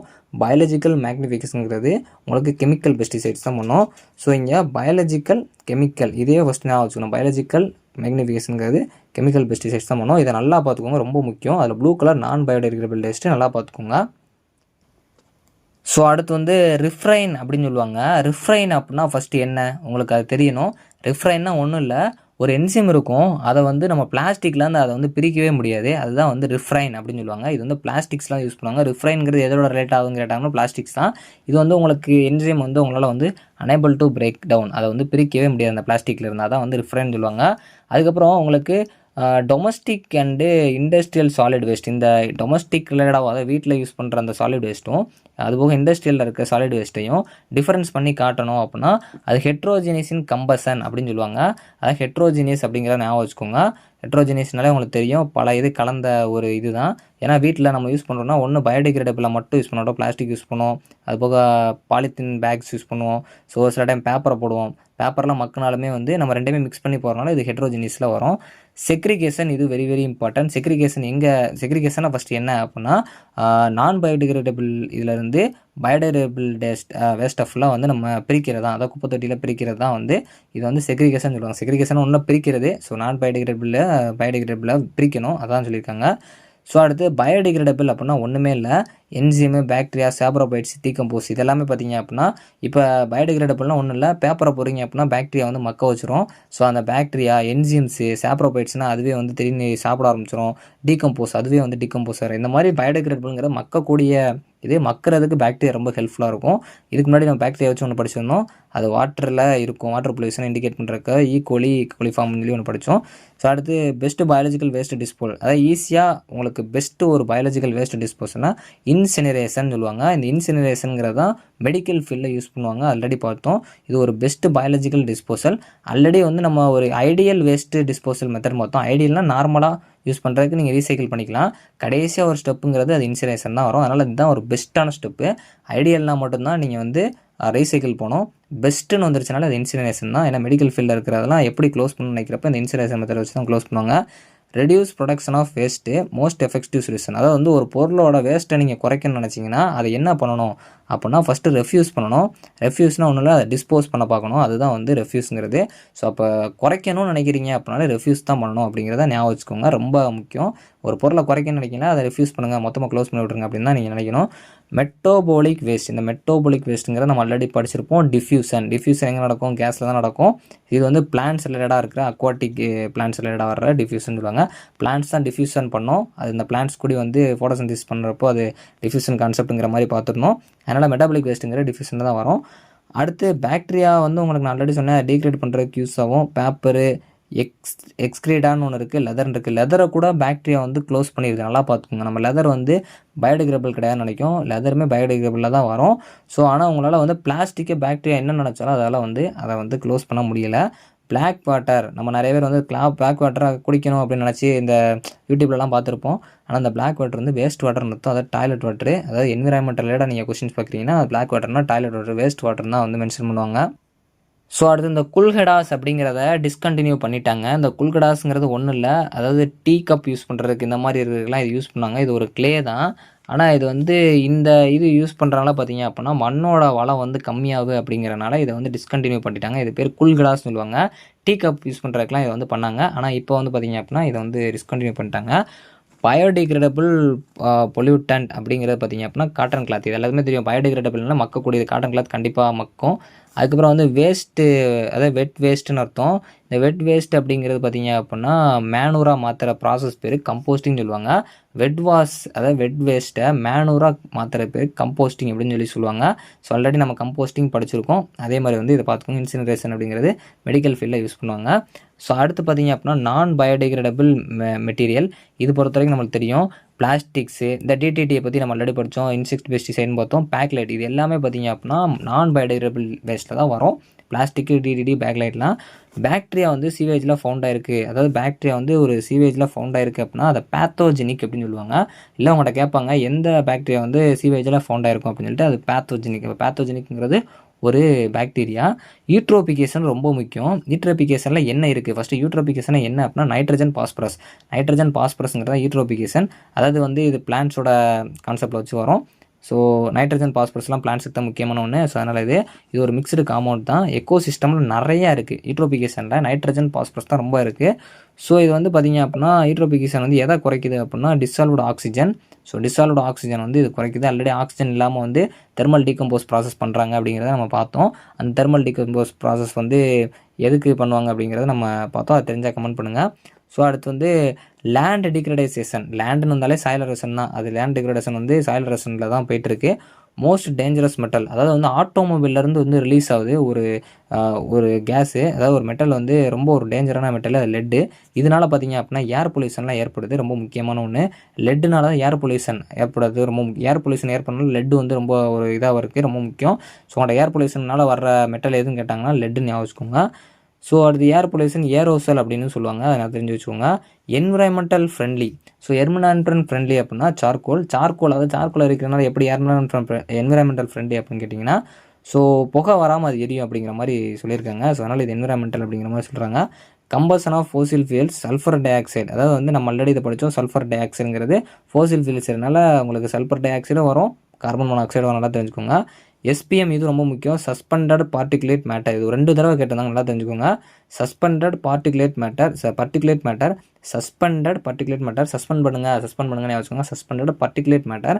ஸோ அது பார்த்துக்கோங்க. ஒரு சில சஸ்பென்ஸ் பார்ட்டிகுலேட் மேட்டர்னு கொடுப்பாங்க. நீங்கள் அதை ஆப்ஷனில் தப்பு பண்ணிடணும். சஸ்பெண்டட் பார்ட்டிகுலேட் மேட்டர் இருந்தால் மட்டும்தான் நீங்கள் கரெக்டாக டிக் அடிக்கணும். ஓசோன் டிக்கே ஆகிறதுக்கு ஏர் பொல்யூஷன் தான் மெயினான காரணம். ஸோ நல்லா தெரிஞ்சு வச்சுக்கோங்க. ஸோ இதில் வந்து இந்த composition of fossil fuel sulphur tie ஆக்சைடு வச்சுக்கோங்க. ஸோ அதே மாதிரி வந்து எஸ்பிஎம்ங்கிறது சஸ்பெண்டட் பார்ட்டிகுலேட் மேட்டர் நல்லா தெரிஞ்சு வச்சுக்கோங்க. ஸோ அடுத்து வந்து ஏர் பொல்யூஷன். நான் தான் சொன்னேன் ஏர் பொல்யூஷனுக்கு லெட்டு தான் மெயினான காரணம். ஆட்டோமொபைல்ஸில் வருது அப்படின்னு சொல்லிட்டு. ஆட்டோமொபைல்ஸ்னால் ஒன்றும் இல்லை, இந்த காரு இது மாதிரி தயாரிப்பாங்கள்ல அந்த மாதிரி இருக்கிறதுலேருந்து ரிலீஸ் ஆகுது. ஸோ அடுத்து சிஎஃப்சி குளோரோ ஃப்ளூரோ கார்பன், அது உங்களுக்கு தெரியும், ரெஃப்ரிஜரேஷன்லேருந்து தான் அது வரும். ஸோ அதுக்கப்புறம் வந்து இந்த வெஹிக்கிள் எமிஷன் ஸ்டாண்டர்டை வந்து பாரத் 4 அப்படின்னு சொல்லிட்டு ஒரு இதில் அந்த வெஹிக்கிள் பொல்யூஷன் கண்ட்ரோலுக்காக வந்து மென்ஷன் பண்ணியிருக்காங்க, பாரத் 4 அப்படின்னு சொல்லிட்டு. ஸோ இது கேட்பாங்களான்னு தெரியல, பார்த்து வச்சுக்கோங்க. இது வந்து வெஹிக்குலர் பொல்யூஷனை மென்ஷன் பண்ணுறதுக்காக இந்த பாரத் 4 இருக்குது. இதுவே கேட்பாங்க, பாரத் 4ங்கிறத மென்ஷன் பண்ணால் வெஹிக்குலர் பாப்புலேஷனை. ஃபோட்டோ கெமிக்கல் ஸ்மக்குங்கிறது ஓசோனை வந்து ஃபோட்டோ கெமிக்கல் ஸ்மக் அப்படின்னு சொல்லலாம். நல்லா தெரிஞ்சுக்கோங்க. ஆல்ரெடி நம்ம பார்த்தோம் ஏர் பொல்யூஷனால தான் ஓசோன் ஓட்ட விழுதுன்னு. ஸோ இந்த ஸ்மக்குங்கிறதும் கண்டிப்பாக ஸ்மோக் ரிலேட்டாக ஒன்று தான். ஸோ அதனால் வந்து அதை வச்சு நீங்கள் ஓசோன் கண்டுபிடிச்சிடலாம். ஃபாகோட மிக்சிங் தான் ஸ்மோக்கு. ஸோ அந்த ஸ்மோக் ரெண்டு சேர்ந்து தான் ஸ்மக்குன்னு சொல்லுவாங்க. அதாவது புகை மூட்டத்துக்குடியே இருக்கிற தீ தான் பார்த்தீங்க அப்படின்னா ஸ்மக்குன்னு சொல்லுவாங்க. தெரிஞ்சுக்கோங்க, ரெண்டுமே சேர்த்து சொல்கிறப்ப ஸ்மக் அப்படின்னு சொல்லிடுவாங்க. Persistent organic pollution. ஸோ வந்து இந்த ஆர்கானிக் பொல்யூஷன் வந்து பெர்சிஸ்டன்ட் ஆர்கானிக் பொல்யூஷன் மோஸ்ட்லி எதில் வந்து நம்மளுக்கு பொல்யூஷன் ஆகுதுனால ஏர் அண்ட் வாட்டர் தான். இதை வச்சு நீங்கள் அடிக்கலாம். ஏன்னா வாட்டர் பொல்யூஷன் பாக்டீரியா பார்த்தோம், ஏர் வந்து ஓசோன் பார்த்தோம். ரெண்டு தான் மெயினாக வந்து நடந்துகிட்ருக்கு. ஸோ இப்போ level of noise, air, pain இந்த மாதிரி வந்து நம்ம அதாவது நாய்ஸ் வந்து ஏற்படுறதுனால ஏரு, நாய்ஸு, அதாவது காது இந்த மாதிரி வந்து மூக்கெல்லாம் வந்து பெயின் ஏற்படும். அது எந்த லெவலுக்கு மேலே போகிறப்போ அப்படின்னா 130 டெசிபலுக்கு மேலே போகிறப்போ, நம்மளால் வந்து 130 டெசிபலுக்கு மேலே போகிறப்போ அது ஒரு நாய்ஸ் ஏற்படுத்தும். அந்த நாய்ஸ் வந்து நம்மளுக்கு வந்து ரொம்ப ஒரு கிரிட்டிக்கலான ஒரு பெயினை வந்து இது பண்ணும். டெசிபல் அப்படிங்கிறது இன்டென்சிட்டி ஆஃப் சவுண்டு. இப்போ வந்து நம்ம பிசிக்ஸும் பார்க்கணும். ஸோ அதனால் வந்து டெசிபலுங்கிறது சவுண்டோட ஒரு யூனிட்டாக வந்து பார்ப்போம். ஸோ அதான். ஸோ ஆசிட் ரெயின் எதனால் வருது? அடுத்த கான்செப்ட் ஆசிட் ரெயின் வந்து சல்ஃபர் டை ஆக்சைடு, நைட்ரஜன் ஆக்சைடுனால வருது. So SO2, NO2, sulphur di oxide மெயினான ஒரு ரீசன். அடுத்து நைட்ரஜன் டை ஆக்சைடு ரொம்ப முக்கியமான ஒன்று. நைட்ரஜன் ஆக்சைடு ரொம்ப முக்கியமான ஒன்று. சல்ஃபர் டை ஆக்சைடு வந்து ரொம்ப ரொம்ப முக்கியம். அந்த பொல்யூஷன் கான்செப்டில் நம்ம ஆல்ரெடி சல்ஃபர் டை ஆக்சைடு நிறைய இடத்துல பார்த்தோம். ஸோ நல்லா பார்த்து வச்சுக்கோங்க. ஃப்ளூரைடு அப்படிங்கிறது எதில் வந்து நமக்கு அஃபெக்ட் பண்ணும் அப்படின்னா டீத்தை வந்து அஃபெக்ட் பண்ணும். பல்லு சம்மந்தமாக வந்து இந்த ஃப்ளூரைடு வந்து வரும். சாயில் எரோஷன் வந்து காப்பாற்றணும் அப்படின்னா நீங்கள் கண்டிப்பாக பிளான்ட் ட்ரீஸ் பண்ணணும். அதாவது வந்து ட்ரீஸை நீங்கள் நட்டி வைக்க அந்த மண் வந்து இருக்க ஆரம்பிச்சிடும். ஸோ SO கேஸ் வந்து யூனிட் வந்து எவ்வளோ அப்படின்னா SO கேஸ் யூனிட் வந்து 50 மில்லிகிராம் பை மீட்டர் கியூப்னு சொல்லி போட்டிருந்தாங்க. நல்லா படிச்சுக்கோங்க, 50 மில்லிகிராம். ஸோ நல்லா பார்த்து வச்சுக்கோங்க. ஸோ கம்ப்ரஸர் நேச்சுரல் கேஸுங்கிறது ஏர் பொல்யூஷனை குறைக்கிறதுக்கான ஒரு வழி. ஸோ இது வந்து ஒரு நல்ல ஒரு ஃபியல் அப்படின்னு சொல்லி நம்ம ஆல்ரெடி படித்தோம். பயோகெமிக்கல் ஆக்சிஜன் டிமாண்ட், அதாவது வந்து பயோகெமிக்கல் ஆக்சிஜன் டிமாண்டுங்கிறது ட்ரிங்கிங் வாட்டரில் வந்து 0வாக தான் இருக்கும். Biochemical oxygen demand. ஸோ பயோகெமிக்கல்னாலே உங்களுக்கு ட்ரிங்கிங் வாட்டரில் எவ்வளோ கலப்பாங்கன்னா மோஸ்ட்லி எந்த ஒரு இதாக இருந்தாலும் தண்ணியில் அதிகமாக கலக்கக்கூடாது. தண்ணியில் கொஞ்சம் கலந்தால் கூட அது நமக்கு சேராது. ஸோ அதனால் வந்து 0 தான் அப்படின்னு வச்சுக்கோங்க. ஸோ அடுத்து வந்து உங்களுக்கு amount of dissolved oxygen in drinking water. அதாவது வந்து ஒரு ஆக்சிஜன் வந்து டிசால்வ் ஆகணும் அப்படின்னா கண்டிப்பாக கிரேட்டர் தான் 6 மில்லிகிராம் லிட்டராக தான் இருக்கணும். மில்லிகிராம் பெர் லிட்டராக தான் வந்து இருக்கணும். அதாவது 6 மில்லிகிராம் லிட்டரை விட கூட தான் வந்து இந்த டிசால்வ்டு ஆக்சிஜன் வந்து பண்ணணும். ஸோ வந்து இந்த நோய் கிருமியெல்லாம் வந்து வாட்டரில் வந்து க்ளீன் பண்ணுவாங்க, அந்த ப்ராசஸ் தான் இது. 6 மில்லிகிராமோட அதிகமாக இருக்கணும்னு ஞாபகம் வச்சுக்கோங்க. BOD-யோட ஃபுல் ஃபார்மே கேட்கலாம், பயோகெமிக்கல் ஆக்சிஜன் டிமாண்ட். இதை தான் இதுக்கு முன்னாடி நம்ம ஒரு கொஸ்டினில் பார்த்தோம். இந்த BOD-யை வச்சு தான் 0வாக இருக்கும் அப்படின்னு சொல்லுவோம். அப்போ இந்த BOD-யும் எந்த கான்செப்ட் ரிலேட்டடாக வரும் அப்படின்னா வாட்டர் பொல்யூஷன் தான். பாக்டீரியாவும் ஆல்ரெடி நம்ம வாட்டர் பொல்யூஷன் ரிலேட்டாக தான் பார்த்தோம். நாய்ஸ் லெவல் நார்மலாக நைட்டு வந்து எவ்வளோ இருக்கணும் அப்படின்னு சொல்லி கவர்மெண்ட் மென்ஷன் பண்ணியிருக்காங்கன்னா 45 டெசிபலுக்கு கம்மியாக இருக்கணும். அதிகமாக இருந்தால் கண்டிப்பாக நம்மளோட காது போயிடும். நார்மல் டேஸில் உங்களுக்கு 130 இது டெசிபல்னு சொன்னேன். ஏன்னா அந்த டைம் வந்து காலையில் டைம் உங்களுக்கு நார்மல் சவுண்டில் இருக்கும். நைட் வந்து ரொம்ப சைலண்ட்டாக இருக்கிறப்ப நீங்கள் 45 டெசிபலை தாண்டுறப்போ உங்களுக்கு அது ஒரு நாய்ஸ் ஏற்படுத்தலாம். ஸோ அடுத்து ஏர் குவாலிட்டி இண்டெக்ஸை வந்து AQIன்னு சொல்லுவாங்க. So water prevention and control pollution இது ஆல்ரெடி பார்த்தோம் 1974. ஏருக்கு பார்த்தீங்க அப்படின்னா 1981 படித்தோம். போபால் கேஸ் ட்ரெஜடி இது ரொம்ப முக்கியமான ஒன்று. நம்ம இந்தியாவிலே நிறையா ஒரு ட்ரெஜடி நடந்துச்சு. ஸோ அந்த இண்டஸ்ட்ரி ரிலேட்டட் அந்த ஒரு சில ட்ரெஜடி பார்க்கலாம். போபால் கேஸ் ட்ரெஜடிஸ் அப்படின்னு சொல்லிட்டு 1986 வந்துச்சு. இதுக்கப்புறம் தான் அந்த என்விரான்மெண்டல் ப்ரொடக்ஷன் ஆக்ட்ஸ்லாம் போட்டிருப்பாங்க. ஸோ இந்த ஆக்ட் வந்து 1986 போட்டாங்க. இந்த ஒரு இண்டஸ்ட்ரியில் என்ன நடந்திருக்கும் அப்படின்னா மெத்தில் ஐசோசெனேட், அதாவது வந்து CH3NCO, அது NCO ஞாபகம் வச்சுக்கோங்க. இங்கே வந்து COங்கிறது கார்பன் மோனாக்சைடு வருது. ஸோ NCO ஞாபகம் வச்சுக்கோங்க, CH3NCO. ஸோ இது வந்து மெத்தில் ஐசோசெனேட் அப்படிங்கிற ஒரு கேஸ் ரிலீஸ் ஆகி நிறைய பேர் வந்து மூச்சு திணறி, அது போக வந்து ஒரு சில ப்ராப்ளம்ஸ்னால இதாகிட்டாங்க. நிறைய பேர் வந்து சிவியராகவும் ஆச்சு. இதோட அந்த டயத்தில் வந்து எந்த இது லிமிடெட் இருந்தாங்கன்னா யூனியன் கார்பைட் லிமிடெடுங்கிற ஒருத்தவங்க இருந்தாங்க. அதாவது யூனியன் கார்பைட் இந்தியா லிமிடெட். இதுவே ஒரு சில கொஸ்டின்ஸை கேட்டிருக்காங்க. So nuclear power plant explosion, செர்னோபிலையும் அதே மாதிரி ஒரு பிரச்சனை நடந்துச்சு 1986. ஸோ ஆல்ரெடி போபாலே நடந்துச்சு, 1986 நடந்துச்சு. இட்டாலியன்ல ஒரு பிரச்சனை நடந்துச்சு 1976. ஒரு 10 வருஷத்துக்கு முன்னாடி பார்த்தீங்க அப்படின்னா இட்டாலியனில் ஒரு ப்ராப்ளம் நடந்திருக்கு. Union Carbide gas leak already 1984 இது வந்து யூனியன் கார்பரேட் இந்தியா லிமிட்டடில் வந்து இவங்க வச்சுருந்துருக்காங்க. ஆனால் யூனியன் கார்பரேட் கேஸ் லீக்லேயே 1984 ஒன்று நடந்திருக்கு. ஸோ அதுக்கப்புறம் வந்து 3 மைல் நியூக்ளியர் டிசாஸ்டர் 1979 நடந்திருக்கு. இதெல்லாம் அவ்வளோ இம்பார்ட்டன்ட் இல்லை. க்ளீன் இந்தியா மிஷன், இந்தியாவை க்ளீன் பண்ணுறோம் அப்படின்னு சொல்லிட்டு 2014 அக்டோபர் 2014 கொண்டு வந்தாங்க. இது ஒரு முக்கியமான ஒன்று. இதான் இந்த நம்ம கங்கை அப்படிங்கிற ஒரு நம்ம ஆல்ரெடி படித்தோம், அந்த கங்கையை க்ளீன் பண்ணுற ப்ராசஸ் வரும். பெஸ்டிசைட்ஸ் அப்படிங்கிறது சாயில் பொல்யூட்டன்ஸ். பெஸ்டிசைட்ஸ்னாலே சாயில் பொல்யூஷன்ஸ். அதே மாதிரி நீங்கள் சாயிலை பற்றி படிக்கிறீங்க, அது பேர் அப்படின்னா பெட்ரோலஜின்னு படிப்போம், அது தெரிஞ்சிருக்கும் உங்களுக்கு. டிஸ்இன்ஃபெக்ஷன்ஸ் ஆஃப் வாட்டரில் இருந்து நம்ம இன்ஃபெக்ஷனை ரிமூவ் பண்ணுறதுக்கு பாக்டீரியா வந்து ரொம்ப ஹெல்ப்ஃபுல்லாக இருக்கும். இதுவும் உங்களுக்கு தெரியும். பெஸ்டிசைட்ஸ்னால் சாயில் பொல்யூட்டன் வச்சுக்கோங்க. லங் கேன்சர் எதனால் வரும் அப்படின்னா நைட்ரஜன் ஆக்சைடுனால வரும். நல்லா தெரிஞ்சுக்கோங்க. நைட்ரஜனுங்கிறது நம்ம சுவாசிக்கவே கூடாது. ஸோ அது சுவாசிக்கிறப்போ அது போக நிறைய கேன்சர் வரும். நைட்ரஜன் ஆக்சைடு அப்படிங்கிற ஞாபகம் வச்சுக்கோங்க. ஸோ அடுத்து வந்து தாஜ்மஹாலுக்கும் பார்த்திங்க அப்படின்னா ஒரு மார்பிள் கேன்சர் வந்து வந்துட்டுருக்கு.